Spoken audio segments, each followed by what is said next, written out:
ಯಾರು ಯಾವ ಕರ್ಮ ಮಾಡುತ್ತಾರೋ ಅವರಿಗೆ ಅದೇ ಫಲ ಸಿಗುತ್ತದೆ. ಅವರು ರಾಜರಾಗಲಿ ಅಥವಾ ರಂಕನೇ ಆಗಿರಲಿ. ಸನಾತನ ಧರ್ಮದ ಪ್ರಕಾರ ಕರ್ಮಗಳ ಸಿದ್ಧಾಂತವು ಆಳವಾದ ಮತ್ತು ಮಹತ್ವಪೂರ್ಣ ಜೀವನ ದರ್ಶನವಾಗಿದೆ. ಈ ಸಿದ್ಧಾಂತವು ಮನುಷ್ಯನಿಗೆ ತನ್ನ ಕರ್ಮಗಳ ಫಲ ಖಂಡಿತವಾಗಿಯೂ ಸಿಗುತ್ತದೆ ಎಂದು ಕಲಿಸುತ್ತದೆ. ನಮ್ಮ ಪ್ರತಿಯೊಂದು ಕಾರ್ಯ, ಆಲೋಚನೆ ಮತ್ತು ಮಾತು ನಮ್ಮ ಭವಿಷ್ಯವನ್ನು ಪ್ರಭಾವಿಸುತ್ತದೆ. ಉತ್ತಮ ಕರ್ಮಗಳ ಮೂಲಕ ನಾವು ಸುಖ, ಶಾಂತಿ ಮತ್ತು ಸಮೃದ್ಧಿಯನ್ನು ಪಡೆಯಬಹುದು. ಆದರೆ ಕೆಟ್ಟ ಕರ್ಮಗಳಿಂದ ದುಃಖ, ಕಷ್ಟ ಮತ್ತು ವಿಪತ್ತುಗಳು ಬರುತ್ತವೆ. ಕರ್ಮಗಳ ಈ ಚಕ್ರವು ಜನ್ಮ ಜನ್ಮಾಂತರಗಳಿಂದಲೂ ಸಂಬಂಧಿಸಿದೆ ಮತ್ತು ಅದಕ್ಕಾಗಿಯೇ ಇದನ್ನು ಕರ್ಮವರ್ಧನ ಎಂದು ಕರೆಯಲಾಗುತ್ತದೆ. ಸನಾತನ ಧರ್ಮದ ಪ್ರಾಚೀನ ಗ್ರಂಥಗಳಲ್ಲಿಯೂ ಕರ್ಮ ಮತ್ತು ಅದರ ಫಲದ ಬಗ್ಗೆ ವಿಸ್ತಾರವಾಗಿ ಹೇಳಲಾಗಿದೆ. ಭಗವದ್ಗೀತೆಯಲ್ಲಿ ಭಗವಾನ್ ಶ್ರೀಕೃಷ್ಣನು ಅರ್ಜುನನಿಗೆ ಹೇಳಿದ್ದಾನೆ, ನಿನ್ನ ಕೆಲಸ ಕೇವಲ ಕರ್ಮ ಮಾಡುವುದು, ಫಲದ ಬಗ್ಗೆ ಚಿಂತಿಸಬೇಡ. ಈ ವಾಕ್ಯದ ಅರ್ಥವೇನೆಂದರೆ ನಾವು ನಮ್ಮ ಕಾರ್ಯಗಳನ್ನು ಶುದ್ಧ ಮನಸ್ಸಿನಿಂದ ಮಾಡಬೇಕು, ಯಾವುದೇ ವೈಯಕ್ತಿಕ ಲಾಭದ ಆಸೆಯಿಲ್ಲದೆ. ಭಗವಾನ್ ಶ್ರೀಕೃಷ್ಣನು ಪ್ರತಿಯೊಂದು ಕರ್ಮಕ್ಕೂ ಒಂದು ಫಲವಿರುತ್ತದೆ ಮತ್ತು ಆ ಫಲವು ಸಮಯಕ್ಕೆ ಸರಿಯಾಗಿ ಸಿಗುತ್ತದೆ ಎಂದು ತಿಳಿಸಿದ್ದಾನೆ. ಉದಾಹರಣೆಗೆ, ರಾಮಾಯಣ ಮತ್ತು ಮಹಾಭಾರತದಂತಹ ಮಹಾಕಾವ್ಯಗಳು ಈ ಸಿದ್ಧಾಂತವನ್ನು ಸ್ಪಷ್ಟವಾಗಿ ವಿವರಿಸುತ್ತವೆ. ರಾಮಾಯಣದಲ್ಲಿ ಭಗವಾನ್ ಶ್ರೀರಾಮನ ಜೀವನವು ಒಂದು ಉದಾಹರಣೆಯಾಗಿದೆ.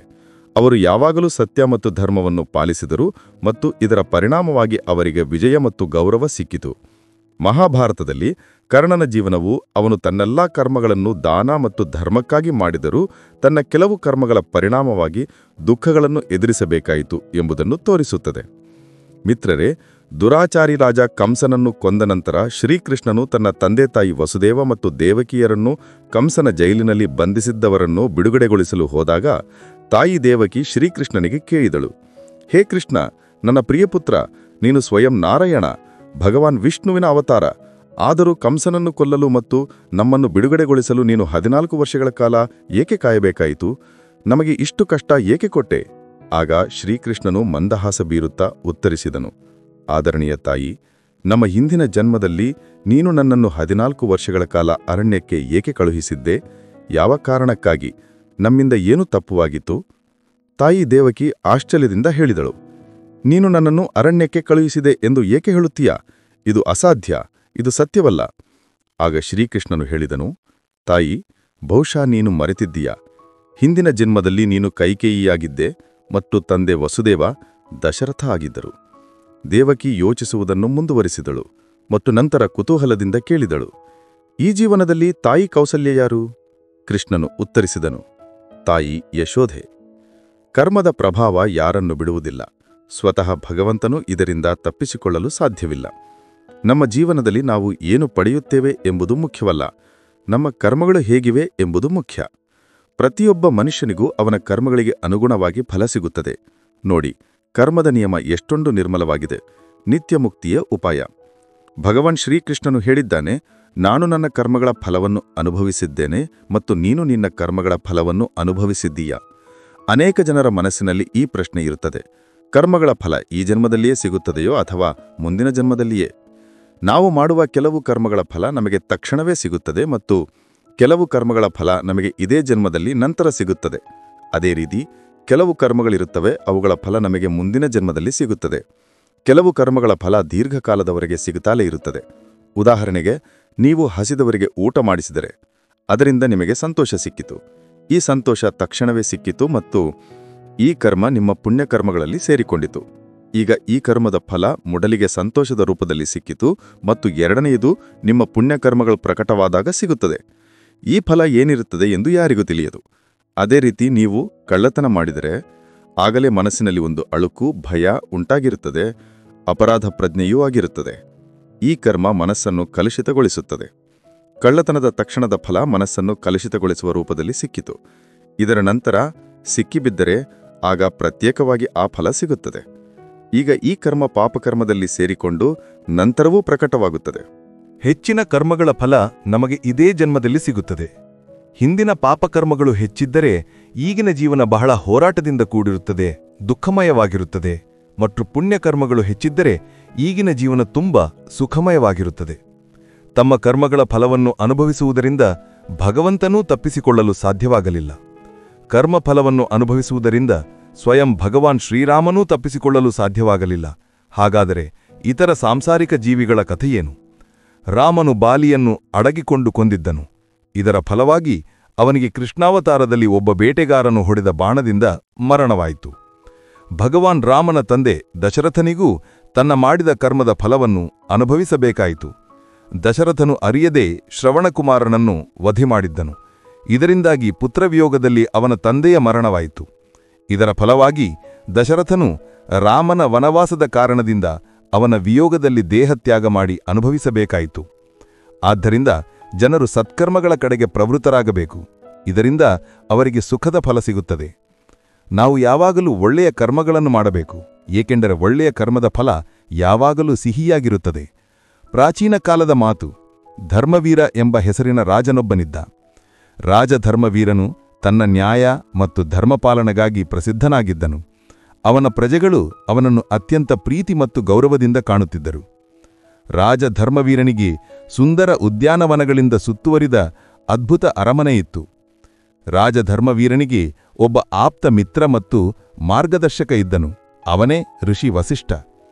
ಋಷಿ ವಸಿಷ್ಠರು ಮಹಾನ್ ಜ್ಞಾನಿ ಮತ್ತು ತಪಸ್ವಿಯಾಗಿದ್ದರು. ಅವರು ಜೀವನದ ಗೂಢ ರಹಸ್ಯಗಳನ್ನು ಅರಿತಿದ್ದರು. ಒಂದು ದಿನ ರಾಜಧರ್ಮವೀರನು ಋಷಿ ವಸಿಷ್ಠರನ್ನು ಕೇಳಿದನು, ಮಹರ್ಷಿ, ಜೀವನದಲ್ಲಿ ಮಾಡಿದ ಕರ್ಮಗಳ ಫಲ ಖಂಡಿತವಾಗಿಯೂ ಸಿಗುತ್ತದೆಯೇ? ಋಷಿ ವಸಿಷ್ಠರು ಮಂದಹಾಸ ಬೀರುತ್ತಾ ಹೇಳಿದರು, ರಾಜನ್, ಕರ್ಮಗಳ ಫಲ ಖಂಡಿತವಾಗಿಯೂ ಸಿಗುತ್ತದೆ. ಇದು ಪ್ರಕೃತಿಯ ಅಚಲ ನಿಯಮ. ಯಾರು ಯಾವ ಬೀಜವನ್ನು ಬಿತ್ತುತ್ತಾರೋ ಅವರಿಗೆ ಅದೇ ಫಲ ಸಿಗುತ್ತದೆ. ರಾಜಧರ್ಮವೀರನ ರಾಜ್ಯದಲ್ಲಿ ಹರಿದಾಸ ಎಂಬ ಸಾಮಾನ್ಯ ವ್ಯಕ್ತಿ ವಾಸಿಸುತ್ತಿದ್ದ. ಹರಿದಾಸನು ನಿರ್ಗತಿಕನಾಗಿದ್ದನು, ಆದರೆ ಅವನ ಮನಸ್ಸಿನಲ್ಲಿ ಸತ್ಯವಾದ ಶ್ರದ್ಧೆ ಮತ್ತು ಪ್ರಾಮಾಣಿಕತೆ ಇತ್ತು. ಅವನು ತನ್ನ ಜೀವನದಲ್ಲಿ ಯಾವಾಗಲೂ ಸತ್ಯ ಮತ್ತು ಧರ್ಮವನ್ನು ಪಾಲಿಸುತ್ತಿದ್ದ. ಹರಿದಾಸನು ತನ್ನ ಸಣ್ಣ ಹೊಲದಲ್ಲಿ ಹಗಲು ರಾತ್ರಿ ಶ್ರಮಿಸುತ್ತಿದ್ದ ಮತ್ತು ತನ್ನ ಕುಟುಂಬವನ್ನು ಪೋಷಿಸುತ್ತಿದ್ದ. ಒಮ್ಮೆ ಹರಿದಾಸನ ಹಳ್ಳಿಯಲ್ಲಿ ಭೀಕರ ಬರಗಾಲ ಬಿದ್ದಿತು. ಎಲ್ಲರೂ ಹಸಿವು ಮತ್ತು ಬಾಯಾರಿಕೆಯಿಂದ ಬಳಲುತ್ತಿದ್ದರು. ಹರಿದಾಸನು ತನ್ನ ಬಳಿ ಉಳಿದಿದ್ದ ಧಾನ್ಯವನ್ನು ಹಳ್ಳಿಯ ಜನರಲ್ಲಿ ಹಂಚಿದನು. ಅವನ ಈ ಔದಾರ್ಯದಿಂದ ಗ್ರಾಮಸ್ಥರು ತುಂಬ ಪ್ರಭಾವಿತರಾದರು. ಆದರೆ ಹರಿದಾಸನ ಕುಟುಂಬ ಹಸಿದೇ ಉಳಿಯಿತು. ರಾಜಧರ್ಮವೀರನು ಋಷಿ ವಸಿಷ್ಠರಿಗೆ ಹೇಳಿದನು, ಮಹರ್ಷಿ, ಹರಿದಾಸನು ತನ್ನ ಕರ್ಮಗಳಿಂದ ಬಹಳ ಪುಣ್ಯ ಸಂಪಾದಿಸಿದ್ದಾನೆ. ಆದರೆ ಆದರೂ ಅವನು ಮತ್ತು ಅವನ ಕುಟುಂಬ ಕಷ್ಟದಲ್ಲಿದೆ. ಇದು ನ್ಯಾಯವೇ? ಋಷಿ ವಸಿಷ್ಠರು ಉತ್ತರಿಸಿದರು, ರಾಜನ್, ಇದು ಕೇವಲ ಪ್ರಾರಂಭ. ಕರ್ಮಗಳ ಫಲ ಸಮಯಕ್ಕೆ ಸರಿಯಾಗಿ ಸಿಗುತ್ತದೆ. ಹರಿದಾಸನ ಶ್ರಮ ಮತ್ತು ಅವನ ನಿಷ್ಠೆ ಖಂಡಿತವಾಗಿಯೂ ಅವನಿಗೆ ಫಲ ನೀಡುತ್ತದೆ. ಕೆಲವು ದಿನಗಳ ನಂತರ ಒಂದು ದಿನ ಹರಿದಾಸನಿಗೆ ಕಾಡಿನಲ್ಲಿ ಒಂದು ಗುಹೆ ಸಿಕ್ಕಿತು. ಗುಹೆಯ ಒಳಗೆ ಅವನಿಗೆ ಒಂದು ದೊಡ್ಡ ನಿಧಿ ಸಿಕ್ಕಿತು. ಹರಿದಾಸನು ಆ ನಿಧಿಯನ್ನು ಕೇವಲ ತನ್ನ ಕುಟುಂಬಕ್ಕಾಗಿ ಬಳಸಲಿಲ್ಲ, ಬದಲಿಗೆ ಇಡೀ ಹಳ್ಳಿಯನ್ನು ಆ ನಿಧಿಯಿಂದ ಲಾಭಗೊಳಿಸಿದನು. ಹರಿದಾಸನ ಔದಾರ್ಯ ಮತ್ತು ಕರ್ಮಗಳ ಫಲ ಅವನಿಗೆ ಸುಖ ಮತ್ತು ಸಮೃದ್ಧಿಯ ರೂಪದಲ್ಲಿ ಸಿಕ್ಕಿತು. ರಾಜಧರ್ಮವೀರನು ಈ ಘಟನೆಯಿಂದ ಪ್ರೇರಣೆ ಪಡೆದು ತಾನು ತನ್ನ ರಾಜ್ಯದಲ್ಲಿ ಧರ್ಮ ಮತ್ತು ನ್ಯಾಯವನ್ನು ಪಾಲಿಸುವುದಾಗಿ ಸಂಕಲ್ಪ ಮಾಡಿದನು. ಪ್ರಾಚೀನ ಕಾಲದ ಮಾತು. ದ್ವಾರಕಾ ನಗರಿಯಲ್ಲಿ ಭಗವಾನ್ ಶ್ರೀಕೃಷ್ಣನ ಆಳ್ವಿಕೆಯಿತ್ತು. ಅದೇ ಸಮಯದಲ್ಲಿ ಒಂದು ಸಣ್ಣ ಹಳ್ಳಿಯಲ್ಲಿ ಸುಧಾಮ ಎಂಬ ಬ್ರಾಹ್ಮಣ ವಾಸಿಸುತ್ತಿದ್ದ. ಸುಧಾಮನ ಬಾಲ್ಯವು ತುಂಬ ಸರಳ ಮತ್ತು ಬಡತನದಿಂದ ಕೂಡಿತ್ತು. ಅವನು ಮತ್ತು ಶ್ರೀಕೃಷ್ಣ ಒಂದೇ ಗುರುಕುಲದಲ್ಲಿ ಓದಿದ್ದರು ಮತ್ತು ಬಾಲ್ಯದ ಆತ್ಮೀಯ ಸ್ನೇಹಿತರಾಗಿದ್ದರು. ಸುಧಾಮನು ಶಿಕ್ಷಣ ಮತ್ತು ದೀಕ್ಷೆಯ ನಂತರ ತನ್ನ ಗ್ರಾಮದಲ್ಲಿ ಭಿಕ್ಷೆ ಬೇಡಿ ಜೀವನ ನಡೆಸುತ್ತಿದ್ದ. ಸುಧಾಮನು ಒಬ್ಬ ಬಡ ಬ್ರಾಹ್ಮಣನಾಗಿದ್ದನು. ಮದುವೆಯ ನಂತರ ಅವನು ತನ್ನ ಪತ್ನಿ ಸುಶೀಲಾ ಮತ್ತು ಮಕ್ಕಳಿಗೆ, ನನ್ನ ಸ್ನೇಹಿತ ದ್ವಾರಕೆಯ ರಾಜ ಶ್ರೀಕೃಷ್ಣ, ಅವನು ತುಂಬ ಉದಾರ ಮತ್ತು ಪರೋಪಕಾರಿಯಾಗಿದ್ದಾನೆ. ಇದನ್ನು ಕೇಳಿ ಒಂದು ದಿನ ಅವನ ಪತ್ನಿ ಹೆಟರಿಕೆಯಿಂದ ಅವನಿಗೆ ಹೇಳಿದಳು, ನಿಮ್ಮ ಸ್ನೇಹಿತ ಸಾಕ್ಷಾತ್ ಲಕ್ಷ್ಮೀಪತಿ ಮತ್ತು ಉದಾರಿಯಾಗಿದ್ದರೆ ನೀವು ಏಕೆ ಅವರ ಬಳಿ ಹೋಗುವುದಿಲ್ಲ? ಅವರು ಖಂಡಿತವಾಗಿಯೂ ನಿಮಗೆ ಅಷ್ಟೇ ಸಂಪತ್ತನ್ನು ಕೊಡುತ್ತಾರೆ. ಇದರಿಂದ ನಮ್ಮ ಕಷ್ಟದ ಗೃಹಸ್ಥ ಜೀವನದಲ್ಲಿ ಸ್ವಲ್ಪವಾದರೂ ಸುಖ ಬರುತ್ತದೆ. ಸುಧಾಮನು ಮೊದಲು ನಾಚಿಕೆಯಿಂದ ಬಹಳಷ್ಟು ನಿರಾಕರಿಸಿದನು. ಆದರೆ ಪತ್ನಿಯ ಒತ್ತಾಯದ ಮೇರೆಗೆ ಒಂದು ದಿನ ಅವನು ಹಲವು ದಿನಗಳ ಪ್ರಯಾಣದ ನಂತರ ದ್ವಾರಕೆಯನ್ನು ತಲುಪಿದನು. ದ್ವಾರಕೆಯಲ್ಲಿ ದ್ವಾರಪಾಲಕನು ಅವನನ್ನು ತಡೆದು ಅಲ್ಲಿಗೆ ಬಂದ ಉದ್ದೇಶವನ್ನು ಕೇಳಿದಾಗ ಸುಧಾಮನು ದ್ವಾರಪಾಲಕನಿಗೆ, ನಾನು ಶ್ರೀಕೃಷ್ಣನ ಸ್ನೇಹಿತ ಎಂದು ಹೇಳಿದಾಗ ದ್ವಾರಪಾಲಕನಿಗೆ ಆಶ್ಚರ್ಯವಾಯಿತು. ಆದರೂ ಅವನು ನಿಯಮಾನುಸಾರ ಸುಧಾಮನನ್ನು ಅಲ್ಲೇ ನಿಲ್ಲಲು ಹೇಳಿ ತಾನು ಅರಮನೆಗೆ ಹೋಗಿ ಶ್ರೀಕೃಷ್ಣನಿಗೆ ಹೇಳಿದನು, ಹೇ ಪ್ರಭು, ಒಬ್ಬ ಬಡ, ದೀನ ಮತ್ತು ದುರ್ಬಲ ಬ್ರಾಹ್ಮಣ ನಿಮ್ಮನ್ನು ಭೇಟಿ ಮಾಡಲು ಬಯಸುತ್ತಿದ್ದಾನೆ. ಅವನು ನಿಮ್ಮನ್ನು ತನ್ನ ಸ್ನೇಹಿತ ಎಂದು ಹೇಳಿ ತನ್ನ ಹೆಸರನ್ನು ಸುಧಾಮ ಎಂದು ಹೇಳುತ್ತಿದ್ದಾನೆ. ದ್ವಾರಪಾಲಕನ ಮುಖದಿಂದ ಸುಧಾಮ ಎಂಬ ಹೆಸರು ಕೇಳಿದ ತಕ್ಷಣ ಪ್ರಭು ಶ್ರೀಕೃಷ್ಣನು ಶುದ್ಧ ಬುದ್ಧ ಕಳೆದುಕೊಂಡು ಬರಿಗಾಲಿನಲ್ಲಿಯೇ ದ್ವಾರದ ಕಡೆಗೆ ಓಡಿ ಬಂದನು. ಅವನು ಸುಧಾಮನನ್ನು ನೋಡಿದ ತಕ್ಷಣ ತನ್ನ ಹೃದಯಕ್ಕೆ ಅಪ್ಪಿಕೊಂಡನು. ಮತ್ತು ಪ್ರಭುವಿನ ಕಣ್ಣಿನಿಂದ ಕಣ್ಣೀರು ಸುರಿಯಲಾರಂಭಿಸಿತು. ಅವನು ಸುಧಾಮನನ್ನು ಆದರಪೂರ್ವಕವಾಗಿ ತನ್ನ ಅರಮನೆಗೆ ಕರೆದುಕೊಂಡು ಹೋದನು. ಅರಮನೆಗೆ ಕರೆದುಕೊಂಡು ಹೋಗಿ ಅವನನ್ನು ಸುಂದರ ಆಸನದಲ್ಲಿ ಕೂರಿಸಿದನು ಮತ್ತು ರುಕ್ಮಿಣಿಯೊಂದಿಗೆ ಅವನ ಪಾದಗಳನ್ನು ತೊಳೆದನು. ಪ್ರಭುವಿಗೆ ಅವನ ಪಾದಗಳನ್ನು ತೊಳೆಯಲು ನೀರಿನ ಅವಶ್ಯಕತೆಯೇ ಇರಲಿಲ್ಲ ಎಂದು ಹೇಳುತ್ತಾರೆ. ಸುಧಾಮನ ದೀನತೆ ಮತ್ತು ದುರ್ಬಲತೆಯನ್ನು ಕಂಡು ಪ್ರಭು ಶ್ರೀಕೃಷ್ಣನ ಕಣ್ಣಿನಿಂದ ಕಣ್ಣೀರಿನ ಧಾರೆ ಹರಿಯಲಾರಂಭಿಸಿತು. ಇದರಿಂದ ಸುಧಾಮನ ಪಾದಗಳು ತೊಳೆದು ಹೋದವು. ಸ್ನಾನ, ಭೋಜನ ಮುಂತಾದವುಗಳ ನಂತರ ಸುಧಾಮನನ್ನು ಹಾಸಿಗೆಯ ಮೇಲೆ ಕೂರಿಸಿ ಶ್ರೀಕೃಷ್ಣನು ಅವನ ಪಾದ ಸೇವೆ ಮಾಡಲು ಆರಂಭಿಸಿದನು ಮತ್ತು ಗುರುಕುಣದಲ್ಲಿ ಕಳೆದ ದಿನಗಳ ಬಗ್ಗೆ ಮಾತನಾಡಲಾರಂಭಿಸಿದನು. ಮಾತಿನಲ್ಲಿಯೇ ಇಬ್ಬರು ಸ್ನೇಹಿತರು ಕಾಡಿನಲ್ಲಿ ಸೌದೆ ತರಲು ಹೋಗಿದ್ದಾಗ ಮತ್ತು ದಾರಿಯಲ್ಲಿ ಭಾರೀ ಮಳೆಯಾಗಲಾರಂಭಿಸಿದಾಗ ಇಬ್ಬರು ಸ್ನೇಹಿತರು ಒಂದು ಮರದ ಮೇಲೆ ಹತ್ತಿ ಕೂತ ಕಥೆಯೂ ಬಂತು. ಸುಧಾಮನ ಬಳಿ ಒಂದು ಪೊಟ್ಟಣದಲ್ಲಿ ಇಬ್ಬರೂ ತಿನ್ನಲು ಗುರುಮಾತೆಯು ಕೊಟ್ಟಿದ್ದ ಕೆಲವು ಕಡಲೆಗಳಿದ್ದವು. ಆದರೆ ಮರದ ಮೇಲೆ ಸುಧಾಮನು ಒಬ್ಬನೇ ಕಡಲೆಗಳನ್ನು ತಿನ್ನಲಾರಂಭಿಸಿದನು. ಕಡಲೆ ತಿನ್ನುವ ಶಬ್ದ ಕೇಳಿ ಶ್ರೀಕೃಷ್ಣನು, ಏನು ತಿನ್ನುತ್ತಿದ್ದೀಯಾ ಗೆಳೆಯ ಎಂದು ಕೇಳಿದನು. ಸುಧಾಮನು ಕೃಷ್ಣನಿಗೂ ಸ್ವಲ್ಪ ಕಡಲೆಗಳನ್ನು ಕೊಡಬೇಕಾಗುತ್ತದೆ ಎಂದು ಯೋಚಿಸಿ ಸುಳ್ಳು ಹೇಳಿದನು. ಅವನು, ಏನು ತಿನ್ನುತ್ತಿಲ್ಲ, ಇದು ಚಳಿಯಿಂದ ನನ್ನ ಹುಲ್ಲುಗಳು ಕಟಕಟ ಎನ್ನುತ್ತಿವೆ ಎಂದು ಹೇಳಿದನು. ಸುಧಾಮನು ಅಕ್ಕಿಯನ್ನು ಬಚ್ಚಿಡುತ್ತಿದ್ದಾಗ ಭಗವಂತ ಮನಸ್ಸಿನಲ್ಲಿ ನಕ್ಕನು. ಅಂದು ಕಡಲೆಗಳನ್ನು ಬಚ್ಚಿಡಿದ್ದನು, ಇಂದು ಅಕ್ಕಿಯನ್ನು ಬಚ್ಚಿಡುತ್ತಿದ್ದಾನೆ. ನಂತರ ಭಗವಂತನು, ಯಾರು ನನಗೆ ಏನನ್ನೂ ಕೊಡುವುದಿಲ್ಲವೋ ನಾನು ಅವನಿಂದ ಏನನ್ನೂ ತೆಗೆದುಕೊಳ್ಳುವುದಿಲ್ಲ. ಆದರೆ ಸುಧಾಮನ್ ನನ್ನ ಪ್ರಿಯ ಮಿತ್ರ ಮತ್ತು ಪರಮಭಕ್ತ, ಆದ್ದರಿಂದ ಈಗ ಅವನಿಂದ ಕಿತ್ತುಕೊಳ್ಳಲೇಬೇಕು. ಆಗ ಅವನು ಅಕ್ಕಿಯ ಪೊಟ್ಟಣವನ್ನು ಕಿತ್ತುಕೊಂಡು ಸುಧಾಮನ ಪ್ರಾರಬ್ಧ ಕರ್ಮಗಳನ್ನು ಕ್ಷೀಣಗೊಳಿಸಲು ಅಕ್ಕಿಯನ್ನು ಅತ್ಯಂತ ಆಸಕ್ತಿಯಿಂದ ಅಗದಿದು ತಿಂದನು. ಸುಧಾಮನು ಶ್ರೀಕೃಷ್ಣನಿಗೆ ತನ್ನ ಕುಟುಂಬ ಇತ್ಯಾದಿಗಳ ಬಗ್ಗೆ ಹೇಳಿದನು, ಆದರೆ ತನ್ನ ಬಡತನದ ಬಗ್ಗೆ ಏನನ್ನೂ ಹೇಳಲಿಲ್ಲ. ಕೊನೆಗೆ ಪ್ರಭು ಸುಧಾಮನನ್ನು ಸುಂದರ ಶಯ್ಯೆಯ ಮೇಲೂ ಮಲಗಿಸಿ ನಂತರ 2ನೇ ದಿನ ಹೊಟ್ಟೆ ತುಂಬ ಊಟ ಮಾಡಿಸಿ ಸುಧಾಮನನ್ನು ಬೀಡ್ಕೊಡುಗೆ ಮಾಡಿದನು. ಆದರೆ ಬೀಡ್ಕೊಡುಗೆ ಸಮಯದಲ್ಲಿ ಶ್ರೀಕೃಷ್ಣನು ಅವನಿಗೆ ಏನನ್ನೂ ಕೊಡಲಿಲ್ಲ.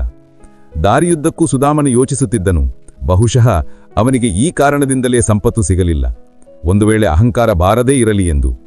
ಈ ವಿಚಾರ ಮಾಡುತ್ತಾ ಸುಧಾಮನು ತನ್ನ ಮನಸ್ಸನ್ನು ಸಮಾಧಾನಪಡಿಸುತ್ತಾ ಮನೆ ತಲುಪಿದಾಗ ತನ್ನ ಗುಡಿಸಿಲ ಜಾಗದಲ್ಲಿ ಒಂದು ಭವ್ಯವಾದ ಅರಮನೆ ನಿಂತಿರುವುದನ್ನು ಮತ್ತು ತನ್ನ ಪತ್ನಿ ಆಭರಣಗಳಿಂದ ಅಲಂಕೃತಳಾಗಿ ಸೇವಕಿಯರಿಂದ ಸುತ್ತುವರಿದಿರುವುದನ್ನು ಕಂಡು ಸುಧಾಮನ ಕಣ್ಣಿನಿಂದ ನೀರು ಸುರಿಯಿತು ಮತ್ತು ಅವನು ಸದಾಕಾಲ ಶ್ರೀಕೃಷ್ಣನ ಕೃಪೆಯಿಂದ ಅಭಿಭೂತನಾಗಿ ಅವನ ಭಕ್ತಿಯಲ್ಲಿ ತೊಡಗಿದನು. ಮಿತ್ರರೇ, ಶ್ರೀಕೃಷ್ಣ ಮತ್ತು ಸುಧಾಮನ ಈ ಪ್ರಸಂಗದಿಂದ ನಾವು ಕಲಿಯುವ ಪಾಠವೆಂದರೆ, ಮನುಷ್ಯನ ಜೀವನದಲ್ಲಿ ಎಷ್ಟೇ ಪ್ರತಿಕೂಲ ಪರಿಸ್ಥಿತಿಗಳು ಬಂದರೂ ಮನುಷ್ಯ ಯಾವಾಗಲೂ ಸದ್ಮಾರ್ಗದಲ್ಲಿ ನಡೆಯಬೇಕು ಮತ್ತು ಜೀವನದಲ್ಲಿ ಮನಸ್ಸಿನ ಶಾಂತಿಗಾಗಿ ಏನು ಸಿಕ್ಕಿದೆಯೋ ಅದು ಸಾಕು ಎಂಬ ಸಿದ್ಧಾಂತವನ್ನು ಅಳವಡಿಸಿಕೊಂಡು ತೃಪ್ತರಾಗಬೇಕು. ಸಮಯ ಬಂದಾಗ ನಿಮ್ಮ ಸತ್ಕರ್ಮದ ಸುಫಲ ನಿಮಗೆ ಖಂಡಿತ ಸಿಗುತ್ತದೆ. ಸುಧಾಮನು ಅತೀ ಬಡವನಾಗಿದ್ದರೂ ತುಂಬ ನಿಷ್ಕಪಟ ಮತ್ತು ಸರಳ ಸ್ವಭಾವದವನಾಗಿದ್ದನು. ಅವನು ಯಾವಾಗಲೂ ಪ್ರಭುವಿನ ಭಕ್ತಿಯಲ್ಲಿ ಲೀನನಾಗಿದ್ದನು ಮತ್ತು ದೇವರಿಂದ ಏನು ಸಿಕ್ಕಿದೆಯೋ ಅದರಲ್ಲಿ ಸಂತೋಷಪಡುತ್ತಿದ್ದನು. ಅವನು ಬಯಸಿದ್ದರೆ ಶ್ರೀಕೃಷ್ಣನಿಂದ ಆರ್ಥಿಕ ಸಹಾಯ ಕೇಳಬಹುದಿತ್ತು ಮತ್ತು ತನ್ನ ಪತ್ನಿಯ ಮಾತು ಕೇಳಿ ಅದೇ ಉದ್ದೇಶದಿಂದ ಶ್ರೀಕೃಷ್ಣನ ಬಳಿ ಹೋಗಿದ್ದನೂ ಸಹ. ಆದರೆ ಅವನು ಹಾಗೆ ಮಾಡಲಿಲ್ಲ. ಅವನು ತನ್ನ ಬಾಲ್ಯದ ಸ್ನೇಹಿತನನ್ನು ಭೇಟಿಯಾಗಿ ಸಂತೋಷವಾಗಿದ್ದನು. ಅವನ ಈ ನಿಷ್ಕಪಟ ಸರಳತೆ ಮತ್ತು ಭಕ್ತಿಭಾವದಿಂದ ಸಂತುಷ್ಟನಾದ ಭಗವಂತ ಕೇಳದೇ ಇರುವುದನ್ನೇ ಅವನಿಗೆ ಸಂಪತ್ತು ತುಂಬಿದನು ಮತ್ತು ಅವನ ಎಲ್ಲ ದುಃಖಗಳನ್ನು ನಿವಾರಿಸಿದನು. ಮಿತ್ರರೇ, ಒಂದು ಹಳ್ಳಿಯಲ್ಲಿ ಗಂಗಾದೇವಿ ಎಂಬ ಮಹಿಳೆ ವಾಸಿಸುತ್ತಿದ್ದಳು. ಗಂಗಾದೇವಿಯ ಜೀವನವು ಸಂಘರ್ಷ ಮತ್ತು ಕಷ್ಟಗಳಿಂದ ಕೂಡಿತ್ತು. ಆದರೆ ಅವರು ಎಂದಿಗೂ ತಮ್ಮ ಧರ್ಮ ಮತ್ತು ಕರ್ತವ್ಯಗಳಿಂದ ವಿಮುಖರಾಗಲಿಲ್ಲ. ಗಂಗಾದೇವಿ ಒಂದು ಶ್ರೀಮಂತ ಕುಟುಂಬದಲ್ಲಿ ಜನಿಸಿದ್ರು. ಅವರ ತಂದೆ ತಾಯಿ ಅವರಿಗೆ ಉತ್ತಮ ಸಂಸ್ಕಾರಗಳನ್ನು ಕೊಟ್ಟಿದ್ರು. ಅವರ ವಿವಾಹ ಒಂದು ಪ್ರತಿಷ್ಠಿತ ಕುಟುಂಬದಲ್ಲಿ ಆಗಿತ್ತು. ಆದರೆ ವಿವಾಹವಾದ ಕೆಲವೇ ಸಮಯದಲ್ಲಿ ಅವರ ಪತಿ ನಿಧನರಾದರು. ಗಂಗಾದೇವಿ ತನ್ನ ಪತಿಯ ನಿಧನದ ನಂತರ ತನ್ನ ಮಕ್ಕಳನ್ನು ಪೋಷಿಸಲು ಕಠಿಣ ಪರಿಶ್ರಮ ಪಟ್ಟಳು. ಗಂಗಾದೇವಿ ಸಣ್ಣ ಪುಟ್ಟ ಕೆಲಸಗಳನ್ನು ಮಾಡಿ ತನ್ನ ಮಕ್ಕಳನ್ನು ಪೋಷಿಸಿದಳು. ಅವರು ಯಾವಾಗಲೂ ತಮ್ಮ ಮಕ್ಕಳಿಗೆ ಸತ್ಯ, ಪ್ರಾಮಾಣಿಕತೆ ಮತ್ತು ಪರಿಶ್ರಮದ ಪಾಠವನ್ನು ಕಲಿಸಿದರು. ಗಂಗಾದೇವಿಯ ಕಷ್ಟ ಮತ್ತು ಸಂಘರ್ಷದ ಹೊರತಾಗಿಯೂ ಅವರ ಮಕ್ಕಳು ದೊಡ್ಡವರಾದಾಗ ತಮ್ಮ ತಾಯಿಯ ಬಗ್ಗೆ ಕಾಳಜಿ ವಹಿಸುವುದನ್ನು ನಿಲ್ಲಿಸಿದರು. ಗಂಗಾದೇವಿ ಪ್ರತಿದಿನ ದೇವರ ಪೂಜೆ ಮಾಡುತ್ತಿದ್ದಳು ಮತ್ತು ಪ್ರಾರ್ಥಿಸುತ್ತಿದ್ದಳು. ಅವರು ತಮ್ಮ ಜೀವನದ ಪ್ರತಿಯೊಂದು ಕ್ಷಣವನ್ನು ದೇವರ ಸೇವೆಗೆ ಸಮರ್ಪಿಸಿದರು. ದೇವರು ಪ್ರತಿಯೊಬ್ಬರ ಕರ್ಮಗಳ ಫಲವನ್ನು ಖಂಡಿತ ನೀಡುತ್ತಾರೆ ಎಂದು ಅವರು ನಂಬಿದ್ದರು. ಗಂಗಾದೇವಿಯ ಮಕ್ಕಳು ದೊಡ್ಡವರಾಗಿ ಸ್ವಾರ್ಥಿಗಳಾಗಿದ್ದರು. ಅವರು ತಮ್ಮ ತಾಯಿಯ ಪರಿಶ್ರಮ ಮತ್ತು ತ್ಯಾಗವನ್ನು ಮರೆತಿದ್ದರು. ಗಂಗಾದೇವಿಯ ಸ್ಥಿತಿ ದಿನದಿಂದ ದಿನಕ್ಕೆ ಹದಗೆಡುತ್ತಿತ್ತು. ಆದರೆ ಅವರ ಮಕ್ಕಳು ಸಹಾಯ ಮಾಡುವ ಬದಲು ಅವರನ್ನು ಉಪೇಕ್ಷಿಸುತ್ತಿದ್ದರು. ಗಂಗಾದೇವಿಯ ಸ್ಥಿತಿ ನೋಡಿ ಗ್ರಾಮಸ್ಥರು ಬಹಳ ದುಃಖಿತರಾಗಿದ್ದರು. ಅವರು ಗಂಗಾದೇವಿಗೆ ಸಹಾಯ ಮಾಡಲು ನಿರ್ಧರಿಸಿದರು. ಗ್ರಾಮಸ್ಥರು ಗಂಗಾದೇವಿಗೆ ಆಹಾರ ಮತ್ತು ಔಷಧಿಗಳ ವ್ಯವಸ್ಥೆ ಮಾಡಿದರು. ಗ್ರಾಮಸ್ಥರ ಸಹಾಯದಿಂದ ಗಂಗಾದೇವಿಯ ಜೀವನ ಸ್ವಲ್ಪ ಮಟ್ಟಿಗೆ ಸುಧಾರಿಸಿತು. ಗಂಗಾದೇವಿ ತನ್ನ ಮಕ್ಕಳ ಉಪೇಕ್ಷೆಯ ಹೊರತಾಗಿಯೂ ಎಂದಿಗೂ ಹತಾಶಲಾಗಲಿಲ್ಲ. ಅವರು ತನ್ನ ಜೀವನದಲ್ಲಿ ಯಾವಾಗಲೂ ಸತ್ಯ ಮತ್ತು ಧರ್ಮವನ್ನು ಪಾಲಿಸಿದರು. ಅವರ ಭಕ್ತಿ ಮತ್ತು ಪ್ರಾಮಾಣಿಕತೆ ಅವರಿಗೆ ಮನಸ್ಸಿನ ಶಾಂತಿಯನ್ನು ನೀಡಿತು. ಗಂಗಾದೇವಿಯ ಮಕ್ಕಳಿಗೆ ಅವರ ಕರ್ಮಗಳ ಫಲ ಖಂಡಿತ ಸಿಗುತ್ತದೆ ಎಂದು ಅವರು ನಂಬಿದ್ದರು. ಒಂದು ದಿನ ಗಂಗಾದೇವಿಯ ಮಕ್ಕಳು ತಮ್ಮ ತಾಯಿಯ ಸ್ಥಿತಿಯನ್ನು ನೋಡಿ ತಮ್ಮ ವರ್ತನೆಯ ಬಗ್ಗೆ ಪಶ್ಚಾತ್ತಾಪಪಟ್ಟರು. ಅವರು ತಮ್ಮ ತಾಯಿಗೆ ತುಂಬ ಅನ್ಯಾಯ ಮಾಡಿದ್ದಾರೆ ಎಂದು ಅರ್ಥ ಮಾಡಿಕೊಂಡರು. ಮಕ್ಕಳು ಗಂಗಾದೇವಿಯ ಕ್ಷಮೆ ಕೇಳಿದರು ಮತ್ತು ಅವರ ಉತ್ತಮ ಜೀವನಕ್ಕಾಗಿ ಸಾಧ್ಯವಿರುವ ಎಲ್ಲಾ ಪ್ರಯತ್ನಗಳನ್ನು ಮಾಡಿದರು. ಗಂಗಾದೇವಿ ತನ್ನ ಮಕ್ಕಳನ್ನು ಕ್ಷಮಿಸಿದಳು ಮತ್ತು ಅವರಿಗೆ ಆಶೀರ್ವದಿಸಿದಳು. ಅವರು ಹೇಳಿದರು, ಕರ್ಮಗಳ ಫಲವನ್ನು ಅನುಭವಿಸಲೇಬೇಕು.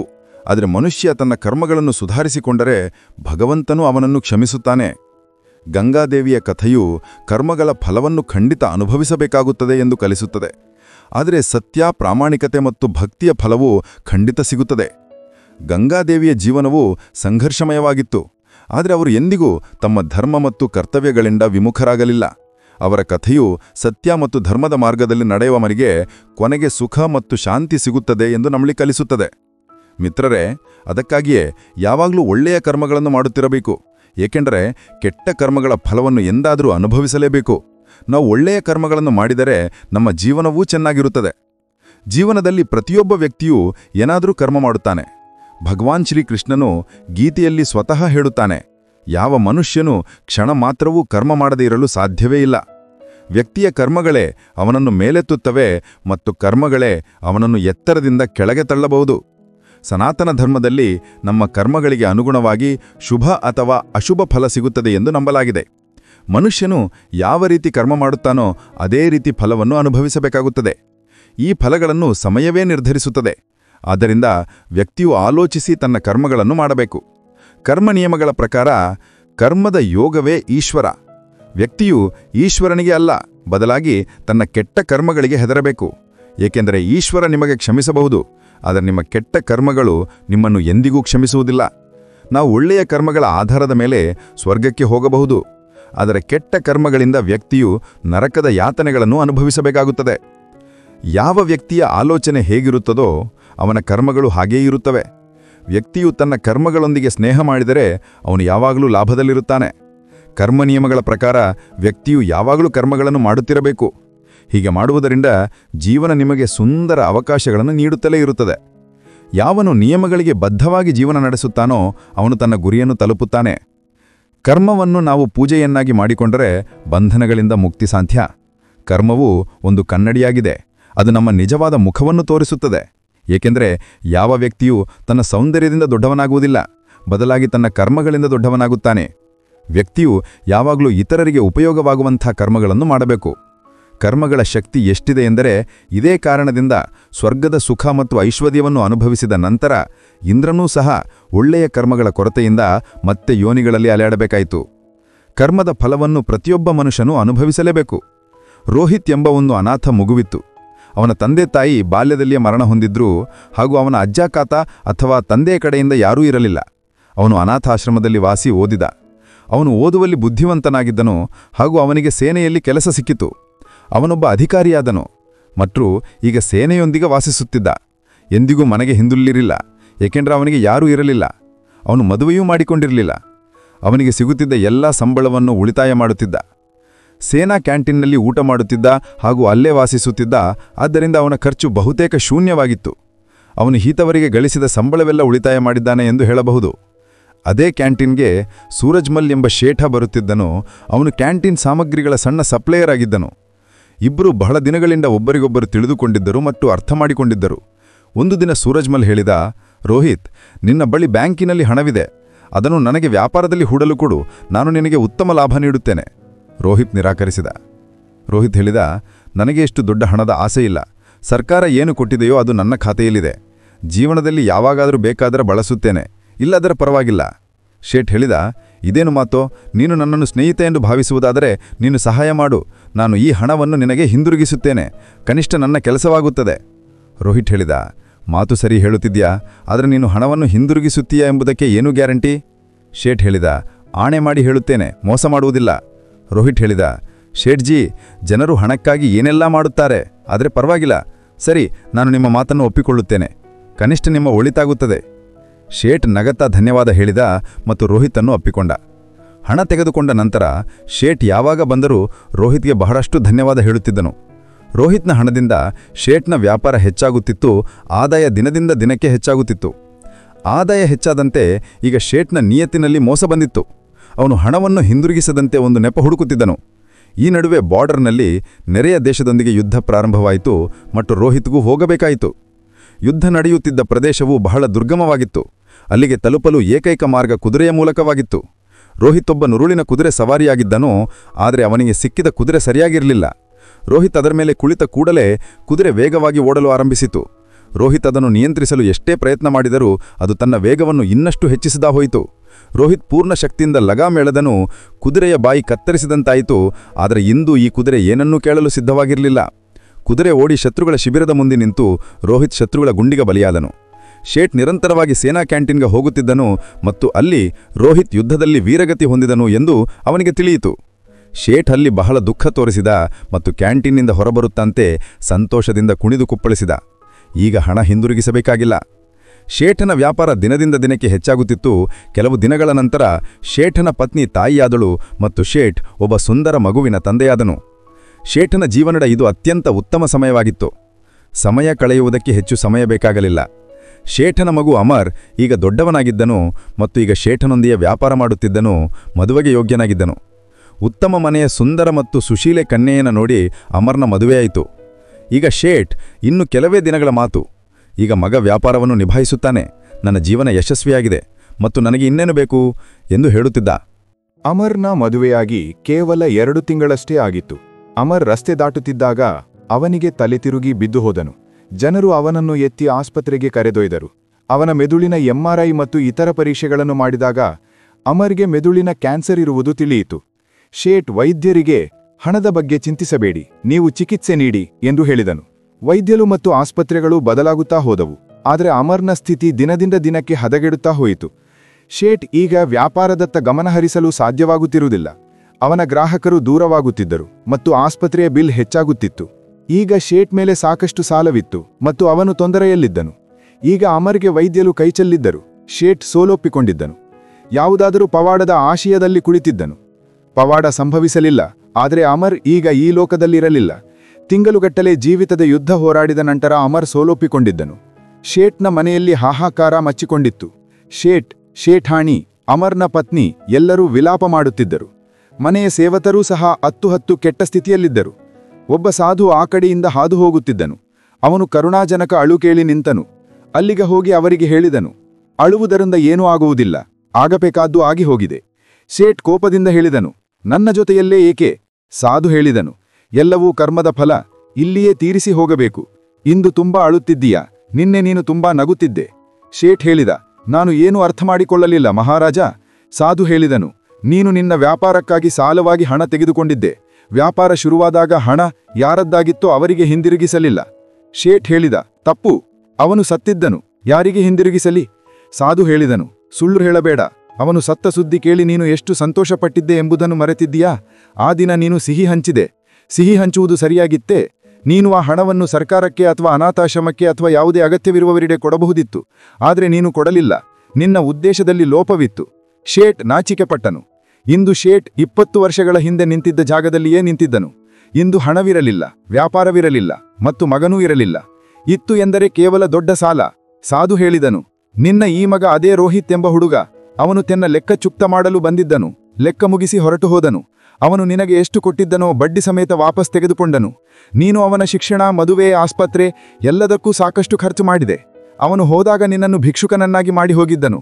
ಶೇಠ್ ಅಳುತ್ತಾ ಹೇಳಿದನು, ನನ್ನ ತಪ್ಪನ್ನು ಒಪ್ಪಿಕೊಂಡೆ. ಆದರೆ ಈ ಮಗಳ ತಪ್ಪು ಏನು? ಇವಳ ಮದುವೆಯಾಗಿ ಕೇವಲ 2 ತಿಂಗಳಷ್ಟೇ ಆಗಿತ್ತು. ಸಾಧು ಹೇಳಿದನು, ಇದು ಇವಳ ಕರ್ಮಫಲ. ಇವಳು ಹಿಂದಿನ ಜನ್ಮದಲ್ಲಿ ಆ ಕುದುರೆಯಾಗಿದ್ದಳು. ಇದರಿಂದ ರೋಹಿತ್ನ ಜೀವನ ಕೊನೆಗೊಂಡಿತು. ಇಂದು ರೋಹಿತ್ ಸೇಡು ತೀರಿಸಿಕೊಂಡನು ಮತ್ತು ಇವಳ ಜೀವನವನ್ನು ನರಕವನ್ನಾಗಿ ಮಾಡಿ ಹೋದನು.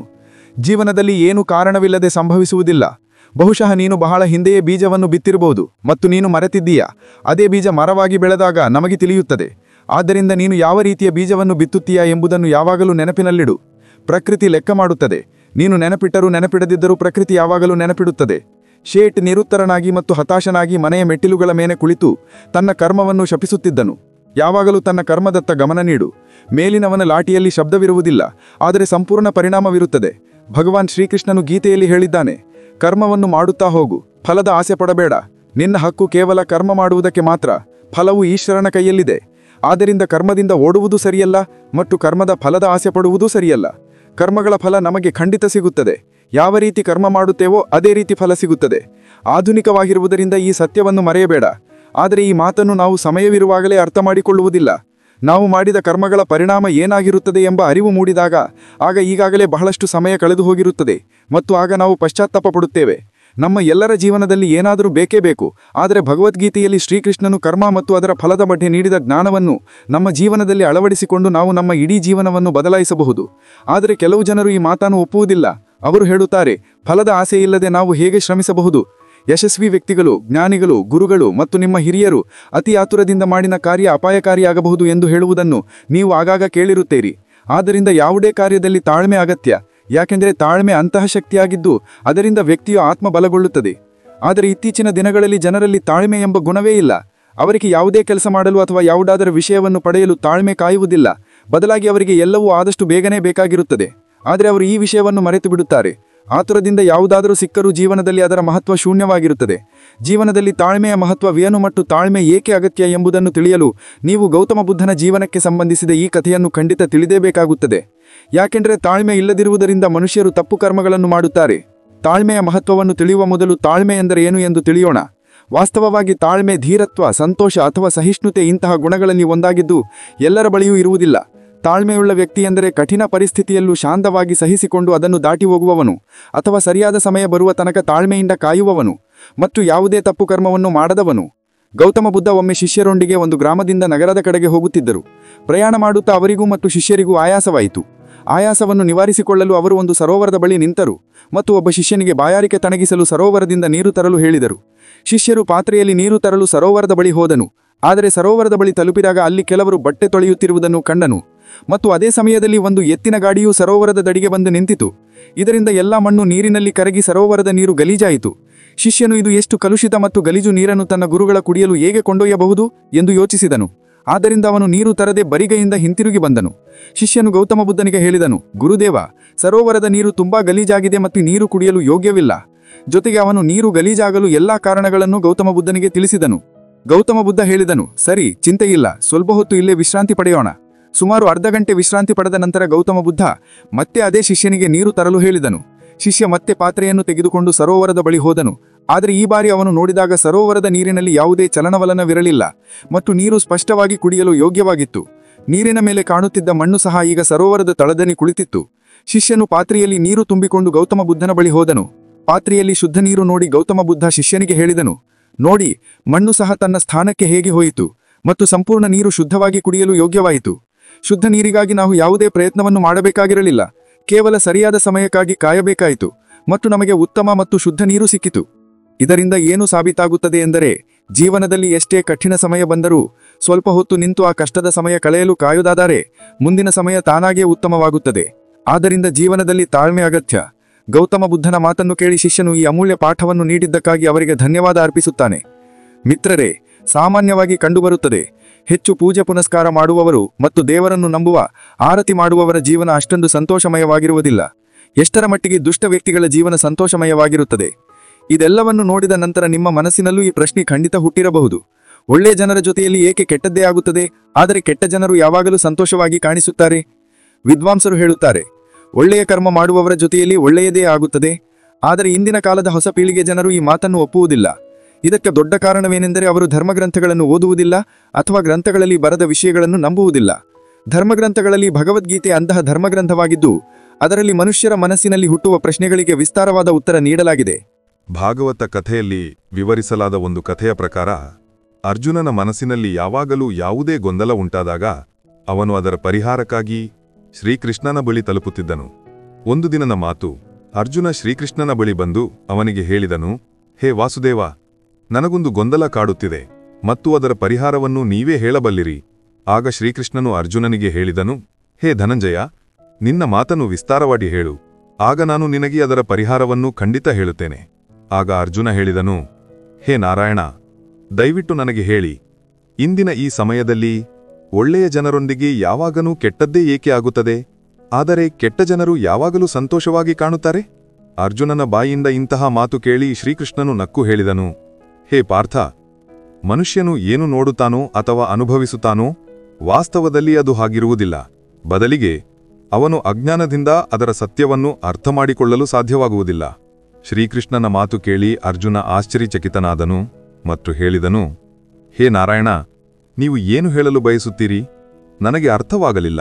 ಶ್ರೀಕೃಷ್ಣನು ಹೇಳಿದನು, ಗಮನವಿಟ್ಟು ಕೇಳು, ನೀನೇ ಅರ್ಥ ಮಾಡಿಕೊಳ್ಳುವೆ. ಪ್ರತಿಯೊಬ್ಬ ಜೀವಿಯೂ ತನ್ನ ಕರ್ಮಗಳಿಗೆ ಅನುಗುಣವಾಗಿ ಸುಖದುಃಖಗಳನ್ನು ಪಡೆಯುತ್ತಾನೆ. ಅಂದರೆ ಯಾರು ಒಳ್ಳೆಯ ಕರ್ಮ ಮಾಡುತ್ತಾರೋ ಅವರಿಗೆ ಒಳ್ಳೆಯ ಫಲ ಸಿಗುತ್ತದೆ ಮತ್ತು ಯಾರು ಕೆಟ್ಟ ಕರ್ಮ ಮಾಡುತ್ತಾರೋ ಅವರಿಗೆ ಕೆಟ್ಟ ಫಲ ಸಿಗುತ್ತದೆ. ಏಕೆಂದರೆ ಒಳ್ಳೆಯ ಕರ್ಮಗಳು ಮತ್ತು ಕೆಟ್ಟ ಕರ್ಮಗಳು ಮನುಷ್ಯನ ಮೇಲೆ ಅವಲಂಬಿತವಾಗಿವೆ. ಇದು ಪ್ರತಿಯೊಬ್ಬ ಜೀವಿಗೆ ತನ್ನ ಮಾರ್ಗವನ್ನು ಆರಿಸಲು ಅವಕಾಶ ನೀಡುತ್ತದೆ ಮತ್ತು ಅದನ್ನು ನಿರ್ಧರಿಸುವುದು ಅವನ ಇಚ್ಛೆಯ ಮೇಲೆ ಅವಲಂಬಿತವಾಗಿರುತ್ತದೆ ಮತ್ತು ಯಾರೊಂದಿಗೆ ನಡೆಯಲು ಬಯಸುತ್ತಾನೆ ಎಂಬ ನಿರ್ಧಾರವನ್ನು ಮಾಡುವುದು ಆ ನಿರ್ದಿಷ್ಟ ವ್ಯಕ್ತಿಯ ಇಚ್ಛೆಯ ಮೇಲೆ ಅವಲಂಬಿತವಾಗಿರುತ್ತದೆ. ನಂತರ ಕಥೆ ಹೇಳುತ್ತಾ ಶ್ರೀಕೃಷ್ಣನು ಹೇಳಿದನು, ಬಹಳ ಹಿಂದಿನ ಮಾತು. ಒಂದು ನಗರದಲ್ಲಿ ಇಬ್ಬರು ಪುರುಷರು ವಾಸಿಸುತ್ತಿದ್ದರು. ಅವರಲ್ಲಿ ಒಬ್ಬನು ವ್ಯಾಪಾರಿಯಾಗಿದ್ದನು. ಅವನ ಜೀವನದಲ್ಲಿ ಧರ್ಮ ಮತ್ತು ನೀತಿಗೆ ಹೆಚ್ಚಿನ ಮಹತ್ವವಿತ್ತು. ಅವನು ಪೂಜೆ ಪುನಸ್ಕಾರ ಮತ್ತು ಭಗವದ್ಭಕ್ತಿಯಲ್ಲಿ ಬಹಳ ನಂಬಿಕೆ ಇಟ್ಟಿದ್ದನು. ಏನೇ ಆಗಲಿ ಅವನು ದೇವಸ್ಥಾನಕ್ಕೆ ಹೋಗುವುದನ್ನು ಎಂದಿಗೂ ಮರೆಯುತ್ತಿರಲಿಲ್ಲ. ದಾನ ಧರ್ಮದ ಕೆಲಸಗಳಲ್ಲಿ ಯಾವುದೇ ಕೊರತೆ ಮಾಡುತ್ತಿರಲಿಲ್ಲ. ಅವನು ಪ್ರತಿದಿನ ದೇವರ ಪೂಜೆ ಮಾಡುತ್ತಿದ್ದನು. ಇನ್ನೊಂದೆಡೆ ಅದೇ ನಗರದ ಮತ್ತೊಬ್ಬ ಪುರುಷನು ಮೊದಲಿನವನಿಗೆ ಸಂಪೂರ್ಣ ವಿರುದ್ಧನಾಗಿದ್ದನು. ಅವನು ದೇವಸ್ಥಾನಕ್ಕೆ ಹೋಗುತ್ತಿದ್ದನು, ಆದರೆ ಪೂಜೆ ಮಾಡಲು ಅಲ್ಲ. ದೇವಸ್ಥಾನದಿಂದ ಚಪ್ಪಲಿ, ಬೂಟು ಮತ್ತು ಹಣ ಕದಿಯಲು. ಅವನಿಗೆ ದಾನಧರ್ಮ, ನ್ಯಾಯ ಅಥವಾ ನೀತಿಯ ಬಗ್ಗೆ ಏನೂ ಸಂಬಂಧವಿರಲಿಲ್ಲ. ಅವನ ಕೆಲಸ ಇಷ್ಟೇ, ದೇವಸ್ಥಾನಕ್ಕೆ ಹೋಗಿ ಕಳ್ಳತನ ಮಾಡುತ್ತಿದ್ದನು.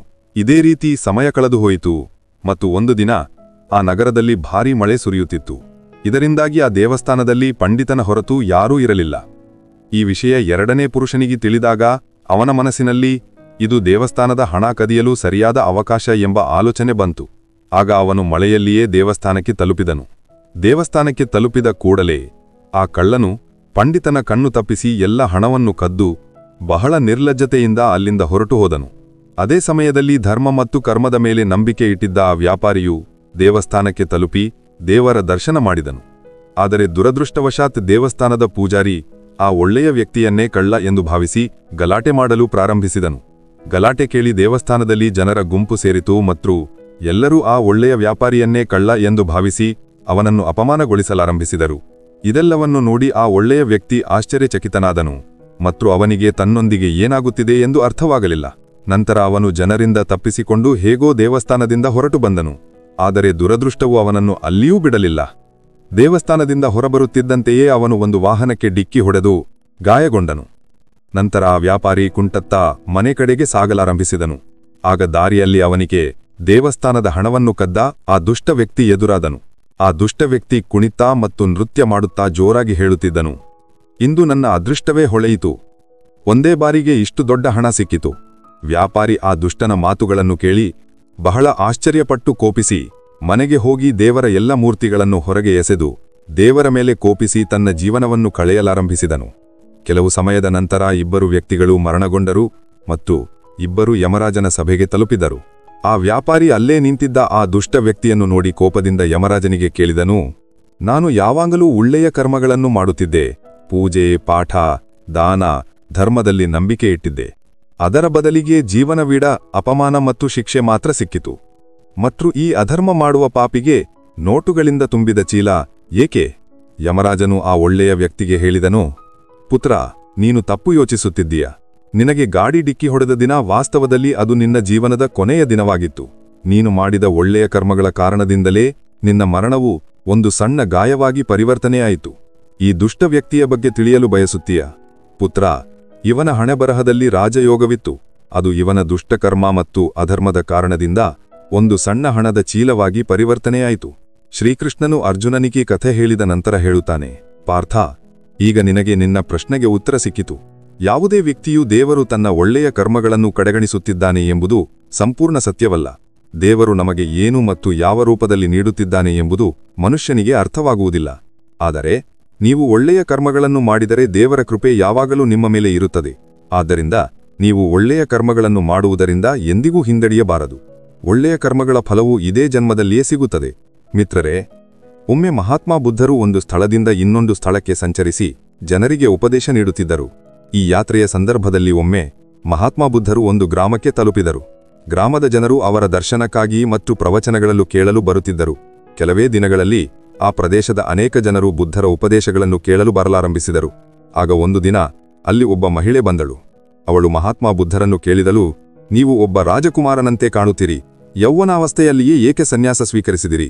ಬುದ್ಧರು ಹೇಳಿದರು, ನಾನು 3 ಪ್ರಶ್ನೆಗಳಿಗೆ ಉತ್ತರಗಳನ್ನು ಹುಡುಕಲು ಬಯಸುತ್ತೇನೆ, ಅದಕ್ಕಾಗಿಯೇ ನಾನು ಸನ್ಯಾಸ ತೆಗೆದುಕೊಂಡೆನು. ಬುದ್ಧರು ಮುಂದುವರೆದು ಹೇಳಿದರು, ನಮ್ಮ ಈ ದೇಹ ಈಗ ಯುವ ಮತ್ತು ಆಕರ್ಷಕವಾಗಿದೆ, ಆದರೆ ಇದು ವೃದ್ಧವಾಗುತ್ತದೆ, ನಂತರ ಅನಾರೋಗ್ಯಕ್ಕೆ ಒಳಗಾಗುತ್ತದೆ ಮತ್ತು ಕೊನೆಗೆ ಮರಣ ಹೊಂದುತ್ತದೆ.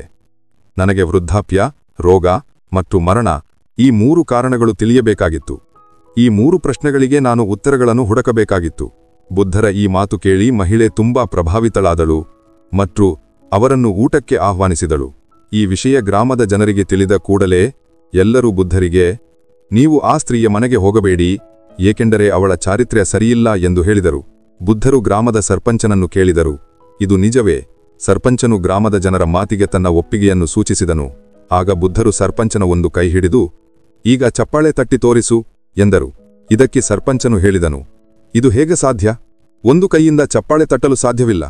ಬುದ್ಧರು ಹೇಳಿದರು, ಸರಿ, ಇದೇ ರೀತಿ ಯಾವುದೇ ಮಹಿಳೆ ಒಬ್ಬಳೇ ಚಾರಿತ್ರಹೀನಳಾಗಲು ಸಾಧ್ಯವಿಲ್ಲ. ಈ ಗ್ರಾಮದ ಪುರುಷರು ಚಾರಿತ್ರಹೀನರಾಗಿದ್ದರೆ ಆ ಮಹಿಳೆಯೂ ಚಾರಿತ್ರಹೀನಳಾಗಿರುತ್ತಿರಲಿಲ್ಲ.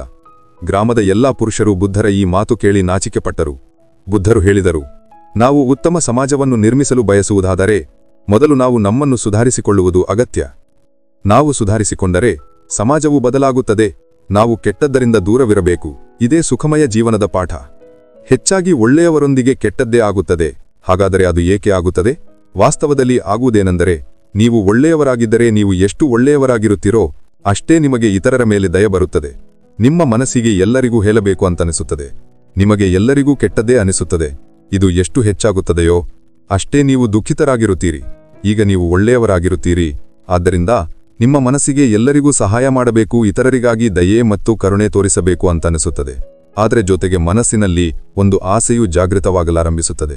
ನಾನು ಎಲ್ಲರೊಂದಿಗೆ ಒಳ್ಳೆಯದು ಮಾಡಿದ್ದೇನೆ, ಎಲ್ಲರಿಗೂ ಒಳ್ಳೆಯದು ಮಾಡಿದ್ದೇನೆ, ಎಲ್ಲರಿಗೂ ಸಹಾಯ ಮಾಡಿದ್ದೇನೆ, ಎಲ್ಲರ ಬಗ್ಗೆ ಒಳ್ಳೆಯದನ್ನು ಯೋಚಿಸಿದ್ದೇನೆ, ಹಾಗಾಗಿ ಎಲ್ಲರೂ ನನ್ನ ಬಗ್ಗೆ ಒಳ್ಳೆಯವರಾಗಿರುತ್ತಾರೆ.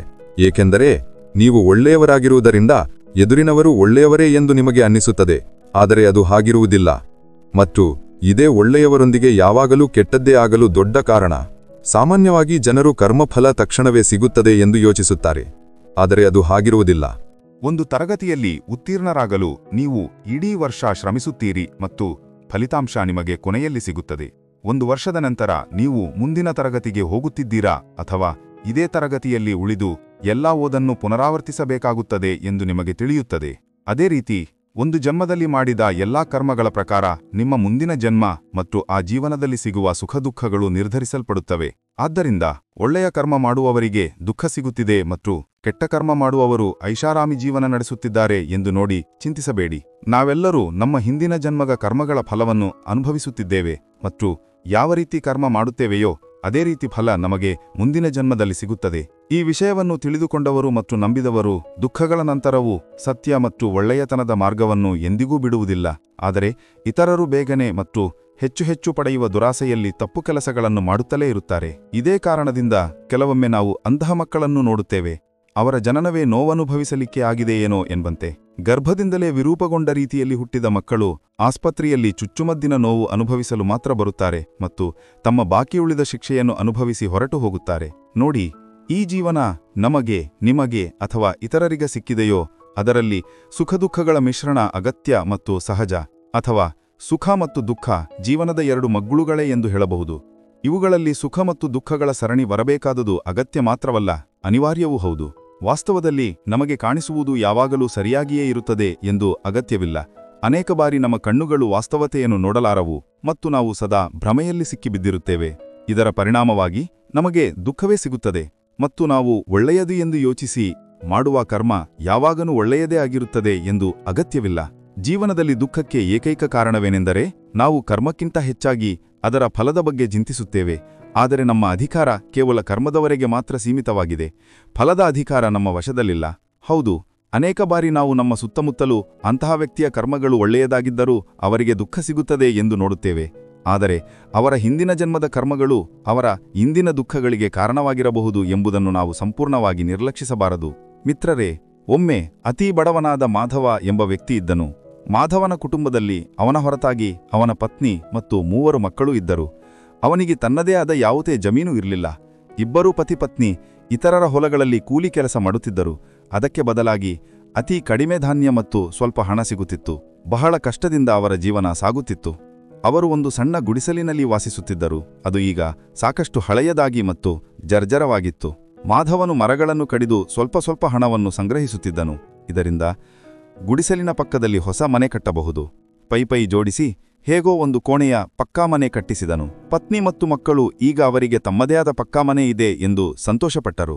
ಗೃಹಪ್ರವೇಶಕ್ಕಾಗಿ ಮಾಧವನು ಇನ್ನೊಂದು ಹಳ್ಳಿಯಿಂದ ಪಂಡಿತರನ್ನು ಕರೆಯಲು ಹೋದನು. ಅದರಲ್ಲಿ ಅವನಿಗೆ ಸಂಜೆಯಾಯಿತು. ಈ ನಡುವೆ ಅವನ ಹಳ್ಳಿಯಲ್ಲಿ ದೊಡ್ಡ ಬಿರುಗಾಳಿ ಬಂದಿತು. ಅದರಲ್ಲಿ ಅವನ ಮನೆ ಬಿದ್ದು ಹೋಯಿತು. ಆದರೆ ಮನೆಯ ಪಕ್ಕದಲ್ಲಿ ಅವನ ಗುಡಿಸಲು ಸರಿಯಾಗಿತ್ತು, ಯಾಕೆಂದರೆ ಮನೆಯ ಗೋಡೆಯು ಅದನ್ನು ರಕ್ಷಿಸಿತ್ತು.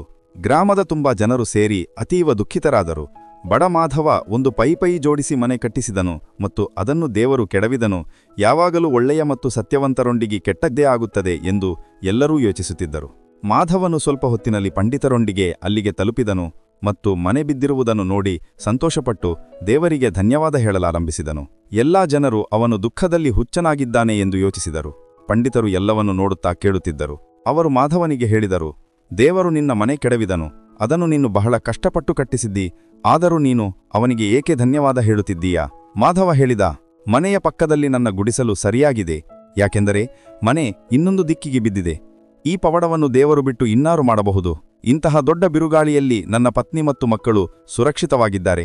ಇದಕ್ಕಿಂತ ದೊಡ್ಡದು ಇನ್ನೇನು ಬೇಕು? ಮತ್ತು ಈ ಮನೆಯಲ್ಲಿ ವಾಸಿಸಿದ ನಂತರ ಈ ಬಿರುಗಾಳಿ ಬಂದಿದ್ದಾದರೆ ಆಗ ಒಳ್ಳೆಯದೇ ಆಗಿದೆ. ಆಗಬೇಕಾದದ್ದು ಆಗಿ ಹೋಯಿತು. ಆದರೆ ನನ್ನ ದೇವರು ನಮ್ಮೆಲ್ಲರ ಅಮೂಲ್ಯ ಜೀವವನ್ನು ಉಳಿಸಿದ್ದಾನೆ. ಪಂಡಿತರು ಮಾಧವನ ಮಾತಿಗೆ ಗದ್ಗದಿತರಾದರು. ವಾ, ಎಷ್ಟು ಆಳವಾದ ಮಾತನ್ನು ಹೇಳಿದ್ದೀರಿ. ವಾಸ್ತವದಲ್ಲಿ ದೇವರು ಸತ್ಪುರುಷರ ದೊಡ್ಡ ನಷ್ಟಗಳನ್ನು ತಡೆದು ಅದನ್ನು ಸಣ್ಣ ನಷ್ಟಕ್ಕೆ ಬದಲಾಯಿಸುತ್ತಾನೆ. ಆದರೂ ನಾವು ಅಜ್ಞಾನದಿಂದ ಅವರನ್ನು ದೋಷಿಗಳೆಂದು ಕರೆಯುತ್ತೇವೆ. ಒಂದು ಕಲ್ಲಿನ ಪೇಟಿಗೆ ನಾವು ದೇವರನ್ನು ದೋಷಿಯೆಂದು ಹೇಳುತ್ತೇವೆ. ಆದರೆ ಅವರು ಒಂದು ಪರ್ವತದಂತಹ ಸಮಸ್ಯೆಯನ್ನು ಸಣ್ಣ ಕಲ್ಲಿಗೆ ಪರಿವರ್ತಿಸುತ್ತಾರೆ. ಪ್ರತಿಯೊಬ್ಬ ಜೀವಿಯೂ ತನ್ನ ಪೂರ್ವಕರ್ಮಗಳ ಫಲವನ್ನು ಅನುಭವಿಸುತ್ತಾನೆ. ಆದರೆ ಸತ್ಯವಂತ ಮತ್ತು ಸತ್ಪುರುಷರ ಕಷ್ಟಗಳನ್ನು ದೇವರು ಖಂಡಿತ ಕಡಿಮೆ ಮಾಡುತ್ತಾನೆ. ಇದು ಕರ್ಮಭೂಮಿ. ಯಾರು ಏನು ಮಾಡುತ್ತಾರೋ ಅದೇ ಸಿಗುತ್ತದೆ. ದುಃಖ ಮತ್ತು ಸುಖ ಎರಡೂ ಒಂದೇ ನಾಣ್ಯದ 2 ಮಗ್ಗುಳುಗಳೇ ಎಂದು ಹೇಳಬಹುದು. ಇವುಗಳಲ್ಲಿ ಸುಖ ಮತ್ತು ದುಃಖಗಳ ಸರಣಿ ನಡೆಯುತ್ತಲೇ ಇರುತ್ತದೆ. ಒಬ್ಬನು ಒಳ್ಳೆಯ ಕರ್ಮ ಮಾಡಿದರೆ ಅವನಿಗೆ ಒಳ್ಳೆಯದಾಗುತ್ತದೆ ಮತ್ತು ಇದಕ್ಕೆ ವಿರುದ್ಧವಾಗಿ ಒಬ್ಬ ವ್ಯಕ್ತಿ ಕೆಟ್ಟ ಕೆಲಸಗಳನ್ನು ಮಾಡಿದರೆ ಅವನಿಗೆ ಕೆಟ್ಟದ್ದಾಗುವುದು ಸಹಜ. ಆದರೂ ಕೆಲವೊಮ್ಮೆ ಒಳ್ಳೆಯ ಕರ್ಮಗಳನ್ನು ಮಾಡಿದ್ದರೂ ಮನುಷ್ಯನಿಗೆ ಕೆಟ್ಟದ್ದೇ ಆಗುತ್ತದೆ ಮತ್ತು ಯಾವುದೇ ಕೆಟ್ಟ ವ್ಯಕ್ತಿಯ ಜೀವನದಲ್ಲಿ ಎಲ್ಲವೂ ಒಳ್ಳೆಯದೇ ಆಗಿರುತ್ತದೆ ಎಂದು ಅಗತ್ಯವಿಲ್ಲ. ಈಗ ಪ್ರಶ್ನೆ ಏನೆಂದರೆ, ಯಾವುದೇ ಜೀವಿಯೂ ತನ್ನ ಕರ್ಮಗಳ ಆಧಾರದ ಮೇಲೆ ಫಲವನ್ನು ಪಡೆದರೆ ಹಾಗಾಗಲು ಕಾರಣವೇನು? ಮಿತ್ರರೇ, ಹೇಗಾದರೂ ನಿಮ್ಮ ಅದೃಷ್ಟವು ನಿಮ್ಮ ಪೂರ್ವಜರ ಕರ್ಮಗಳೊಂದಿಗೆ ಸಂಬಂಧ ಹೊಂದಿದೆ. ಹೌದು, ನಿಮಗೆ ಆಶ್ಚರ್ಯವಾಗಬಹುದು. ಪ್ರತಿಯೊಬ್ಬ ಮನುಷ್ಯನ ಅದೃಷ್ಟವು ಅವನ ಕುಟುಂಬದ ಕರ್ಮಗಳೊಂದಿಗೆ ಒಂದು ಹಂತದವರೆಗೆ ಅವಲಂಬಿತವಾಗಿದೆ. ಇದೇ ಕಾರಣದಿಂದ ನೀವು ನೋಡಿರಬಹುದು, ಕೆಲವರು ದುಷ್ಟ ಸ್ವಭಾವದವರಾಗಿದ್ದರೂ ಅವರೊಂದಿಗೆ ಎಲ್ಲವೂ ಒಳ್ಳೆಯದೇ ಆಗುತ್ತದೆ. ಇದಕ್ಕೆ ಕಾರಣವೇನೆಂದರೆ, ಭೂತಕಾಲದಲ್ಲಿ ಅವರ ಪೂರ್ವಜರು ಖಂಡಿತವಾಗಿಯೂ ಒಳ್ಳೆಯ ಕೆಲಸಗಳನ್ನು ಮಾಡಿರಬೇಕು. ಇದಕ್ಕೆ ವಿರುದ್ಧವಾಗಿ ಸರಳ ಸ್ವಭಾವದ ಒಳ್ಳೆಯ ಜನರೊಂದಿಗೆ ಕೆಟ್ಟದ್ದಾಗುವುದು ಏಕೆಂದರೆ ಬಹುಶಃ ಅವರ ಪೂರ್ವಜರು ಯಾರದ್ದಾದರೂ ಮನಸ್ಸಿಗೆ ನೋವುಂಟು ಮಾಡಿರಬೇಕು ಅಥವಾ ಏನಾದರೂ ಕೆಟ್ಟದ್ದನ್ನು ಮಾಡಿರಬೇಕು. ಆದರೂ ಇದರೊಂದಿಗೆ ದೊಡ್ಡ ಸತ್ಯವೇನೆಂದರೆ, ಈ ಎಲ್ಲ ವಿಷಯಗಳಿಂದ ಮನುಷ್ಯನು ಎಂದಿಗೂ ಅತಿ ಸಂತೋಷಪಡಬಾರದು ಅಥವಾ ವಿಚಲಿತನಾಗಬಾರದು. ಏಕೆಂದರೆ ಕೊನೆಗೆ ಮನುಷ್ಯನ ತನ್ನದೇ ಕರ್ಮದಿಂದ ಅವನ ಅದೃಷ್ಟವು ನಿರ್ಧಾರವಾಗುತ್ತದೆ. ಯಾರು ಏನು ಬಿತ್ತುತ್ತಾರೋ ಅವರು ಅದನ್ನೇ ಕಟೆಯುತ್ತಾರೆ. ತನ್ನ ಕರ್ಮದ ಫಲವನ್ನು ಮನುಷ್ಯನು ಖಂಡಿತ ಅನುಭವಿಸುತ್ತಾನೆ. ಕೇವಲ ಸರಿಯಾದ ಸಮಯಕ್ಕಾಗಿ ಕಾಯುವಬೇಕಾಗುತ್ತದೆ. ಒಂದು ಸಾಮಾನ್ಯ ತೀರ್ಮಾನವೇನೆಂದರೆ, ನೀವು ಸಿಂಹವನ್ನು ಕೆಣಕದಿದ್ದರೆ ಸಿಂಹವು ನಿಮ್ಮನ್ನು ತಿನ್ನುವುದಿಲ್ಲ ಎಂದರ್ಥವಲ್ಲ. ಹಾಗಾದರೆ ಈ ಜಗತ್ತು ಯಾವಾಗಲೂ ಹೀಗೆಯೇ ನಡೆಯುತ್ತಿದೆಯೇ? ಬಹುಶಃ ಹೌದು. ಇದಕ್ಕೆ ಸಂಬಂಧಿಸಿದ ಒಂದು ಆಸಕ್ತಿಕರ ಕಥೆಯಿದೆ. ಒಮ್ಮೆ ಒಂದು ಕಾಡಿನಲ್ಲಿ ಒಂದು ಹುಡುಗ ನದಿಯ ದಡದಲ್ಲಿ ಅಡ್ಡಾಡುತ್ತಿದ್ದಾಗ ಅವನಿಗೆ ದುಃಖಿತ ಮತ್ತು ಹತಾಶೆ ಸ್ವರದಲ್ಲಿ ಯಾರೋ ಅಳುವ ಶಬ್ದ ಕೇಳಿಸಿತು. ಅವನು ನೋಡಿದಾಗ ಒಂದು ಮೊಸಳೆ ಬಲೆಗೆ ಸಿಕ್ಕಹಾಕಿಕೊಂಡಿತ್ತು ಮತ್ತು ಸಹಾಯಕ್ಕಾಗಿ ಕೂಗುತ್ತಿತ್ತು. ಆ ಹುಡುಗ ಅದರ ಸಹಾಯ ಮಾಡಬೇಕಿತ್ತು, ಆದರೆ ಅವನಿಗೆ ಅದರ ಬಗ್ಗೆ ಸಂದೇಹವೂ ಇತ್ತು. ಮೊಸಳೆ ಹೇಳಿತು, ದಯವಿಟ್ಟು ನನ್ನ ಸಹಾಯ ಮಾಡು, ನನ್ನನ್ನು ಉಳಿಸು, ನನ್ನನ್ನು ಬಿಡುಗಡೆ ಮಾಡು. ಹುಡುಗ ಹೇಳಿದ, ನಾನು ನಿಮ್ಮ ಸಹಾಯ ಮಾಡಿದರೆ ನೀವು ಸ್ವತಂತ್ರರಾಗಿ ನನ್ನನ್ನು ತಿಂದುಬಿಡುತ್ತೀರಿ. ಮೊಸಳೆ ಅಳುತ್ತಾ ಹೇಳಿತು, ಯಾರು ನನ್ನ ಪ್ರಾಣ ಉಳಿಸಿದರೋ ಅವರನ್ನು ನಾನು ಹೇಗೆ ತಿನ್ನಲು ಸಾಧ್ಯ? ಈ ದೊಡ್ಡ ಕಾಡಿನಲ್ಲಿ ಅನೇಕ ಜೀವಿಗಳಿವೆ, ಅವುಗಳನ್ನು ನಾನು ತಿನ್ನಬಹುದು. ನೀವು ನಂಬಿಕೆ ಇಡಿ, ನಾನು ನಿಮಗೆ ಯಾವುದೇ ಹಾನಿ ಮಾಡುವುದಿಲ್ಲ ಮತ್ತು ಸದಾ ನಿಮ್ಮ ಋಣಿಯಾಗಿರುತ್ತೇನೆ. ಹುಡುಗನಿಗೆ ದಯ ಬಂತು ಮತ್ತು ಅವನು ಬಲೆಯನ್ನು ಕತ್ತರಿಸಲು ಆರಂಭಿಸಿದನು. ಮೊಸಳೆಯ ತಲೆ ಬಲೆಯಿಂದ ಹೊರಬರುತ್ತಿದ್ದಂತೆಯೇ ಅದು ಹುಡುಗನ ಕಾಲುಗಳನ್ನು ತನ್ನ ದವಡೆಗಳಲ್ಲಿ ಗಟ್ಟಿಯಾಗಿ ಹಿಡಿದುಕೊಂಡಿತು. ಮೊಸಳೆ ಹೇಳಿತು, ನಾನು ಬಹಳ ದಿನಗಳಿಂದ ಹಸಿದಿದ್ದೇನೆ, ನೀನು ಉತ್ತಮ ಬೇಟೆಯ. ಹುಡುಗ ಹೇಳಿದ, ಇದೇನು ಅಸಂಬದ್ಧ, ನಿನ್ನ ಮೇಲೆ ಧಿಕ್ಕಾರವಿರಲಿ, ನನ್ನ ಒಳ್ಳೆಯತನಕ್ಕೆ ಹೀಗೆ ಪ್ರತಿಕಾರ ನೀಡುತ್ತಿದ್ದೀಯಾ? ಮೊಸಳೆ ಹೇಳಿತು, ನಾನು ಏನು ಮಾಡಲಿ, ಇದೇ ಲೋಕದ ದಸ್ತೂರು. ಹುಡುಗ ಆಳುತ್ತಾ ಹೇಳಿದ, ಇದು ಸಂಪೂರ್ಣ ಅನ್ಯಾಯ, ಇದು ಅಸಮರ್ಥನೀಯ. ಮೊಸಳೆ ಹೇಳಿತು, ಅನ್ಯಾಯದಿಂದ ಏನು ಅರ್ಥ? ಯಾರನ್ನಾದರೂ ಕೇಳಿ ನೋಡು, ಅವರು ನಿಮಗೆ ಈ ಜಗತ್ತು ಹೇಗೆ ನಡೆಯುತ್ತದೆ ಎಂದು ಹೇಳುತ್ತಾರೆ. ಅವರು ನನ್ನನ್ನು ತಪ್ಪು ಎಂದು ಸಾಬೀತುಪಡಿಸಿದ್ದರೆ ನಾನು ನಿಮ್ಮನ್ನು ಬಿಟ್ಟು ಬಿಡುತ್ತೇನೆ. ಹುಡುಗ ಹತ್ತಿರದ ಮರದ ಮೇಲೆ ಒಂದು ಹಕ್ಕಿಯನ್ನು ಕಂಡನು ಮತ್ತು ಅದಕ್ಕೆ ಕೇಳಿದನು, ನಿಮ್ಮ ಪ್ರಕಾರ ಮೊಸಳೆಯ ವರ್ತನೆ ಸರಿಯೇ? ಇದೇ ಜಗತ್ತಿನ ವಿಧಾನವೇ ಅನ್ಯಾಯದಿಂದ ತುಂಬಿದೆಯೇ? ಆ ಹಕ್ಕಿ ಇಡೀ ಘಟನೆಯನ್ನು ನೋಡುತ್ತಿತ್ತು ಮತ್ತು ತಕ್ಷಣ ಉತ್ತರಿಸಿತು, ಮೊಸಳೆ ಸರಿಯಾಗಿದೆ. ಅದು ಹೇಳಿತು, ನಾನು ಹೇಗೆ ಬಹಳ ಕಷ್ಟಪಟ್ಟು ಗೂಡು ಕಟ್ಟಿದೆ ಮತ್ತು ನನ್ನ ಮೊಟ್ಟೆಗಳನ್ನು ಇಟ್ಟೆ. ನಂತರ ಒಂದು ದಿನ ಒಂದು ಹಾವು ಬಂದು ಎಲ್ಲಾ ಮೊಟ್ಟೆಗಳನ್ನು ನುಂಗಿಬಿಟ್ಟಿತು ಮತ್ತು ನನ್ನ ಶ್ರಮ ವ್ಯರ್ಥವಾಯಿತು. ಅದು ಹೇಳಿತು, ನಿಸ್ಸಂದೇಹವಾಗಿ ಈ ಜಗತ್ತು ಒಂದು ನ್ಯಾಯಯುತ ಸ್ಥಳವಲ್ಲ. ಇಷ್ಟು ಹೇಳಿ ಅದು ಹಾರಿಹೋಯ್ತು. ಮೊಸಳೆ ಹೇಳಿತು, ಕೇಳಿದೆಯಲ್ವಾ? ಹೀಗೆ ಹೇಳಿ ಅದು ತನ್ನ ಹಿಡಿತವನ್ನು ಇನ್ನಷ್ಟು ಗಟ್ಟಿಗೊಳಿಸಿತು. ಹುಡುಗ ಹೇಳಿದ, ನಿಲ್ಲು. ನಂತರ ಅವನು ಹತ್ತಿರದಲ್ಲಿ ಒಂದು ಕತ್ತೆ ಮೇಯುವುದನ್ನು ಕಂಡನು ಮತ್ತು ಅದಕ್ಕೂ ಅದೇ ಪ್ರಶ್ನೆ ಕೇಳಿದನು. ಕತ್ತೆ ಹೇಳಿತು, ದುರದೃಷ್ಟವಶಾತ್ ಮೊಸಳೆ ಸರಿಯಾಗಿದೆ. ನಾನು ಚಿಕ್ಕವನಾಗಿದ್ದಾಗ ನನ್ನ ಮಾಲೀಕ ನನ್ನ ಬೆನ್ನಿಗೆ ಭಾರ ಹೊರಿಸಿದ್ದನು ಮತ್ತು ನನ್ನಿಂದ ಗರಿಷ್ಠ ಕೆಲಸ ತೆಗೆದುಕೊಂಡನು. ನಾನು ಅವನಿಗೆ ವರ್ಷಗಳ ಕಾಲ ಪ್ರಾಮಾಣಿಕವಾಗಿ ಸೇವೆ ಸಲ್ಲಿಸಿದೆ. ಈಗ ನಾನು ವೃದ್ಧ ಮತ್ತು ದುರ್ಬಲನಾದಾಗ ಅವನು ನನಗೆ ಆಹಾರ ಕೊಡಲು ಸಾಧ್ಯವಿಲ್ಲ ಎಂದು ಹೇಳಿ ನನ್ನನ್ನು ಕಾಡಿಗೆ ಬಿಟ್ಟುಬಿಟ್ಟನು. ಈಗ ಯಾವುದೇ ಪ್ರಾಣಿ, ಯಾವುದೇ ಸಿಂಹ ನನ್ನನ್ನು ತನ್ನ ಬೇಟೆಯನ್ನಾಗಿ ಮಾಡಬಹುದು. ಹಾಗಾಗಿ ಹೌದು, ಮೊಸಳೆ ಸರಿಯಾಗಿದೆ. ಈ ಜಗತ್ತಿನಲ್ಲಿ ಬಹಳಷ್ಟು ಅನ್ಯಾಯ, ಅಸಮಾನತೆ ಮತ್ತು ಅನುಚಿತವಿದೆ. ಮೊಸಳೆ ಹೇಳಿತು, ಸಾಕಾಯಿತು, ನನಗೆ ಹಸಿವಾಗಿದೆ, ನೀನು ದೇವರಿಗೆ ನಿನ್ನ ಕೊನೆಯ ಪ್ರಾರ್ಥನೆ ಮಾಡಿಕೋ. ಹುಡುಗ ಹೇಳಿದ, ನನಗೆ ಒಂದು ಕೊನೆಯ ಅವಕಾಶ ಕೊಡು, ನಾನು ಆ ಮೊಲಕ್ಕೂ ಇದನ್ನು ಕೇಳಲು ಬಿಡು. ಮೊಸಳೆ ಹೇಳಿತು, ನೀನು ನನ್ನನ್ನು ಉಳಿಸಿದ್ದೀಯಾ, ನಾನು ನಿನಗೆ ಇನ್ನೊಂದು ಅವಕಾಶ ಕೊಡುತ್ತೇನೆ. ಪ್ರಶ್ನೆ ಕೇಳಿದಾಗ ಮೊಲದ ಉತ್ತರ ಹಕ್ಕಿ ಮತ್ತು ಕತ್ತೆಯ ಉತ್ತರಕ್ಕಿಂತ ಸಂಪೂರ್ಣವಾಗಿ ಭಿನ್ನವಾಗಿತ್ತು. ಮೊಲ ಹೇಳಿತು, ಇದು ಸಂಪೂರ್ಣ ಅಸಂಬದ್ಧ, ಇದು ಹಾಗೆಲ್ಲ ಇಲ್ಲ, ಜಗತ್ತು ಒಂದು ಸಂಪೂರ್ಣ ನ್ಯಾಯಯುತ ಸ್ಥಳ. ಮೊಸಳೆ ಹೇಳಿತು, ಇದೇನು ಅಸಂಬದ್ಧ, ಮೂರ್ಖ ಮೊಲ, ಖಂಡಿತ ಈ ಜಗತ್ತು ಒಂದು ಅನ್ಯಾಯದ ಸ್ಥಳ. ನನ್ನನ್ನು ನೋಡು, ನಾನು ಯಾವುದೇ ತಪ್ಪಿಲ್ಲದೆ ಈ ಬಲೆಗೆ ಸಿಕ್ಕಿಹಾಕಿಕೊಂಡಿದ್ದೆ. ಮೊಲ ಹೇಳಿತು, ಯಾರೋ ಬಾಯಲ್ಲಿ ವೀಳ್ಯದಲ್ಲಿ ಇಟ್ಟುಕೊಂಡು ಮಾತನಾಡುತ್ತಿರುವಂತೆ ಕಾಣುತ್ತಿದೆ, ಸ್ಪಷ್ಟವಾಗಿ ಮತ್ತು ಜೋರಾಗಿ ಮಾತನಾಡು. ಮೊಸಳೆ ಹೇಳಿತು, ನಾನು ನಿನ್ನ ಕುತಂತ್ರವನ್ನು ಅರ್ಥ ಮಾಡಿಕೊಂಡಿದ್ದೇನೆ, ಸ್ಪಷ್ಟವಾಗಿ ಮಾತನಾಡಲು ನಾನು ಬಾಯಿ ತೆರೆಯುತ್ತೇನೆ ಮತ್ತು ಹುಡುಗ ತಪ್ಪಿಸಿಕೊಳ್ಳುತ್ತಾನೆ. ಮೊಲ ಕೂಗಿ ಹೇಳಿತು, ಓಡು ಹುಡುಗ, ಓಡಿಬಿಡು, ದೂರ ಓಡಿ ಹೋಗು. ಮತ್ತು ಹುಡುಗ ಸ್ವತಂತ್ರನಾದ ತಕ್ಷಣ ಪೂರ್ಣ ಶಕ್ತಿಯಿಂದ ಓಡಿಹೋದನು. ಮೊಸಳೆ ಹೇಳಿತು, ವಂಚಕ, ನೀನು ನನ್ನ ಆಹಾರವನ್ನು ಕಿತ್ತುಕೊಂಡೆ, ಇದು ಬಹಳ ಅನ್ಯಾಯ. ಮೊಲ ಹೇಳಿತು, ನೀನು ನ್ಯಾಯ ಮತ್ತು ಅನ್ಯಾಯದ ಬಗ್ಗೆ ಮಾತನಾಡದಿರುವುದೇ ಉತ್ತಮ. ಹುಡುಗ ಗ್ರಾಮಕ್ಕೆ ಓಡಿಹೋಗಿ ಎಲ್ಲಾ ಪುರುಷರನ್ನು ಸೇರಿಸಿಕೊಂಡನು. ಅವರು ತಮ್ಮ ಭರ್ಜಿ ಮತ್ತು ಕತ್ತಿಗಳನ್ನು ತೆಗೆದುಕೊಂಡು ಬಂದು ಮೊಸಳೆಯನ್ನು ಕೊಂದರು. ಅವರ ಜೊತೆ ಬಂದಿದ್ದ ಅವರ ಸಾಕುನಾಯಿ ಮೊಲವನ್ನು ನೋಡಿ ಅದರ ಹಿಂದೆ ಬಿದ್ದಿತು. ಅರೆ ಅರೆ ಎಂದು ಹುಡುಗ ಕೂಗಿ ತನ್ನ ನಾಯಿಯನ್ನು ಹಿಡಿಯಲು ಪ್ರಯತ್ನಿಸಿದ್ದನು. ಈ ಮೊಲ ನನ್ನ ಪ್ರಾಣ ಉಳಿಸಿದೆ, ಅದರ ಮೇಲೆ ಆಕ್ರಮಣ ಮಾಡಬೇಡ. ಆದರೆ ಈಗಾಗಲೇ ತಡವಾಗಿತ್ತು. ನಾಯಿಯು ಮೊಲದ ಮೃದುವಾದ ಕುತ್ತಿಗೆಯಲ್ಲಿ ತನ್ನ ಹರಿತವಾದ ಹಲ್ಲುಗಳನ್ನು ಹೂಡಿತ್ತು. ಹುಡುಗ ಹೇಳಿದ, ಬಹುಶಃ ಮೊಸಳೆ ಸರಿ ಹೇಳುತ್ತಿತ್ತು. ಜಗತ್ತು ಅನಿರೀಕ್ಷಿತತೆ ಮತ್ತು ಅನಿಶ್ಚಿತತೆಯಿಂದ ತುಂಬಿದೆ. ಇದೇ ಜೀವನ. ನೀವು ಎಷ್ಟು ಆಧ್ಯಾತ್ಮಿಕರು ಅಥವಾ ಒಳ್ಳೆಯವರಾಗಿದ್ದೀರಿ ಎಂಬುದಕ್ಕೂ ನಿಮಗೆ ಎಷ್ಟು ಕಷ್ಟ ಅನುಭವಿಸಬೇಕಾಗುತ್ತದೆ ಎಂಬುದಕ್ಕೂ ಸಂಬಂಧವಿಲ್ಲ. ಯಾರ ಆಧ್ಯಾತ್ಮಿಕ ಬೆಳವಣಿಗೆಯೂ ಅವರು ಪ್ರಕೃತಿಯ ನಿಯಮಗಳ ವ್ಯಾಪ್ತಿಯಿಂದ ಹೊರಗಾಗಿದ್ದಾರೆ ಎಂದರ್ಥವಿಲ್ಲ. ಒಬ್ಬನು ಹುಡುಗನೇ ಆಗಲಿ, ಮೊಸಳೆಯೇ ಆಗಲಿ, ಕತ್ತೆಯೇ ಆಗಲಿ ಅಥವಾ ಮೊಲವೇ ಆಗಲಿ, ಜೀವನದಲ್ಲಿ ಯಾವುದೇ ಗ್ಯಾರಂಟಿ ಇಲ್ಲ. ಮತ್ತು ಬಹುಶಃ ಇದೇ ಅನಿಶ್ಚಿತತೆಯು ನಮ್ಮ ಜೀವನವನ್ನು ಸಾಹಸಮಯವಾಗಿಸುತ್ತದೆ. ಒಳ್ಳೆಯವರಾಗಿರುವುದು ಅಥವಾ ಮಹಾನಾಗಿರುವುದು ನಿಮಗೆ ದೈಹಿಕ ಅಥವಾ ಮಾನಸಿಕ ರೋಗಗಳಿಂದ ರಕ್ಷಣೆ ನೀಡುವುದಿಲ್ಲ. ನೀವು ಯಾರನ್ನಾದರೂ ತುಂಬಾ ಪ್ರೀತಿಸಿದರೂ ಮತ್ತು ನಿಷ್ಠರಾಗಿದ್ದರೂ ಸಹ ನಿಮ್ಮ ಸಂಗಾತಿ ನಿಮಗೆ ಮೋಸ ಮಾಡುವುದಿಲ್ಲ ಎಂದು ಯಾವುದೇ ಗ್ಯಾರಂಟಿ ಇಲ್ಲ. ಮನುಷ್ಯ ತನ್ನ ಕರ್ಮಗಳ ಫಲವನ್ನು ಅನುಭವಿಸಲೇಬೇಕು. ನೀವು ಏನು ಬಿತ್ತಿದ್ದೀರೋ ಅದನ್ನೇ ಕಟೆಯಬೇಕು. ನೀವು ತಂದೆ ತಾಯಿಯರ ಸೇವೆ ಮಾಡಿದರೆ ಮಾತ್ರ ನಿಮ್ಮ ಮಕ್ಕಳು ಮುಪ್ಪಿನಲ್ಲಿ ನಿಮ್ಮ ಸೇವೆ ಮಾಡುತ್ತಾರೆ, ಇಲ್ಲದಿದ್ದರೆ ನೀರು ಕೊಡಲು ಯಾರೂ ಇರುವುದಿಲ್ಲ. ಹಾಗಾಗಿ ಕೆಟ್ಟ ಕರ್ಮಗಳ ತ್ಯಾಗವೇ ಅತ್ಯುತ್ತಮ. ಒಬ್ಬ ಬಡವ ಮೀನು ಹಿಡಿಯುತ್ತಿದ್ದನು. ಮೀನು ಹಿಡಿಯುತ್ತಿರುವಾಗ ಅವನಿಗೆ ಒಂದು ತಾಜಾ ಮೀನು ಸಿಕ್ಕಿತು. ಹತ್ತಿರದಲ್ಲಿ ಒಂದು ಶೇಟ್ ಸಹ ಮೀನು ಹಿಡಿಯುತ್ತಿದ್ದನು. ಆದರೆ ಮೀನು ಹಿಡಿಯುವ ಅನುಭವವಿಲ್ಲದ ಕಾರಣ ಬಹಳ ಸಮಯದಿಂದ ಅವನಿಗೆ ಒಂದು ಮೀನು ಸಿಕ್ಕಿರಲಿಲ್ಲ. ಶೇಟ್ ಆ ಬಡವ ಮೀನು ಹಿಡಿದಿರುವುದನ್ನು ನೋಡಿದಾಗ ಅವನ ಮನಸ್ಸಿನಲ್ಲಿ ಮೀನನ್ನು ನೋಡಿ ಆಸೆ ಹುಟ್ಟಿ ಅವನು ಆ ಬಡವನ ಕೈಯಿಂದ ಮೀನನ್ನು ಕಿತ್ತುಕೊಂಡನು. ಬಡವ ಶೇಟಿಗೆ ಹೇಳಿದ, ಈ ಮೀನನ್ನು ನಾನು ಹಿಡಿದಿದ್ದೇನೆ, ನೀವು ಇದನ್ನು ಏಕೆ ಕಿತ್ತುಕೊಂಡು ಹೋಗುತ್ತಿದ್ದೀರಾ? ಶೇಟ್ ತನ್ನ ಶಕ್ತಿ ತೋರಿಸಿ ಆ ಬಡವನಿಗೆ ಹೇಳಿದ, ನಡಿ ಹೋಗು, ಇನ್ನೊಂದು ಹಿಡಿದುಕೋ, ಈ ಮೀನು ಈಗ ನನ್ನದು. ಹೀಗೆ ಹೇಳಿ ಶೇಟ್ ಅಲ್ಲಿಂದ ಹೊರಟನು. ಆಗ ಆ ಮೀನು ಜೀವಂತವಾಗಿತ್ತು ಮತ್ತು ಒದ್ದಾಡುತ್ತಿತ್ತು. ಮೀನು ಶೇಟನ ಹೆಬ್ಬೆರಳನ್ನು ಕಚ್ಚಿತು. ಇದರಿಂದ ಅದು ಶೇಟನ ಕೈಯಿಂದ ಜಾರಿ ಮತ್ತೆ ನೀರಿಗೆ ಬಿತ್ತು. ಶೇಟನ ಹೆಬ್ಬೆರಳಿನಲ್ಲಿ ಆಳವಾದ ಗಾಯವಾಯಿತು ಮತ್ತು ವೇಗವಾಗಿ ರಕ್ತ ಹರಿಯಲಾರಂಭಿಸಿತು. ಶೇಟ್ ಓಡೋಡಿ ವೈದ್ಯರ ಬಳಿ ಹೋದನು. ವೈದ್ಯರು ಹೆಬ್ಬೆರಳಿನ ಮೇಲೆ ಪಟ್ಟಿ ಕಟ್ಟಿ 3 ದಿನಗಳ ನಂತರ ಬಂದು ತೋರಿಸಿ ಎಂದು ಹೇಳಿದರು. 3 ದಿನಗಳ ನಂತರ ಶೇಟ್ ಮತ್ತೆ ವೈದ್ಯರ ಬಳಿ ತಲುಪಿದನು. ಅವನು ತನ್ನ ಗಾಯವನ್ನು ತೋರಿಸಿದನು. ಗಾಯ ಗುಣವಾಗುವ ಬದಲು ಇನ್ನಷ್ಟು ಆಳವಾಯಿತು. ವೈದ್ಯರು ಹೇಳಿದರು, ಈಗ ಈ ಹೆಬ್ಬೆರಳನ್ನು ಕತ್ತರಿಸಬೇಕು, ಕತ್ತರಿಸದಿದ್ದರೆ ಕೈ ಹಾಳಾಗುತ್ತದೆ. ಸಾಯುವವನು ಏನು ಮಾಡಿಯಾನು? ಶೇಟ್ ತನ್ನ ಹೆಬ್ಬೆರಳನ್ನು ಕತ್ತರಿಸಿಕೊಂಡನು. ವೈದ್ಯರು ಮತ್ತೆ ಪಟ್ಟಿ ಕಟ್ಟಿ ತಿರಿಮುದ್ದೆ 3 ದಿನಗಳ ನಂತರ ಬನ್ನಿ ಎಂದು ಹೇಳಿದರು. ಶೇಟ್ 3 ದಿನಗಳ ನಂತರ ಮತ್ತೆ ಹೋದನು. ಪಟ್ಟಿಯಲು ತೆಗೆದು ನೋಡಲಾಯಿತು. ಗಾಯ ಕೊಳೆಯಲಾರಂಭಿಸಿತ್ತು. ಅದನ್ನು ನೋಡಿ ವೈದ್ಯರು ಹೇಳಿದರು, ನಿಮ್ಮ ಗಾಯ ಕೊಳೆಯುತ್ತಿದೆ, ಕೈಯನ್ನು ಮಣಿಕಟ್ಟಿನವರಿಗೆ ಕತ್ತರಿಸಬೇಕು, ಇಲ್ಲದಿದ್ದರೆ ಇಡೀ ಕೈ ಹಾಳಾಗುತ್ತದೆ. ಶೇಟ್ ಹೇಳಿದ, ಕತ್ತರಿಸು, ಬೇರೆ ದಾರಿಯಿಲ್ಲ. ಶೇಟನ ಮಣಿಕಟ್ಟನ್ನು ಕತ್ತರಿಸಿ ಪಟ್ಟಿ ಕಟ್ಟಿ ಅವನಿಗೆ 4 ದಿನಗಳ ನಂತರ ಮತ್ತೆ ಬರಲು ಹೇಳಲಾಯಿತು. ಶೇಟ್ 4 ದಿನಗಳ ನಂತರ ತಲುಪಿದನು.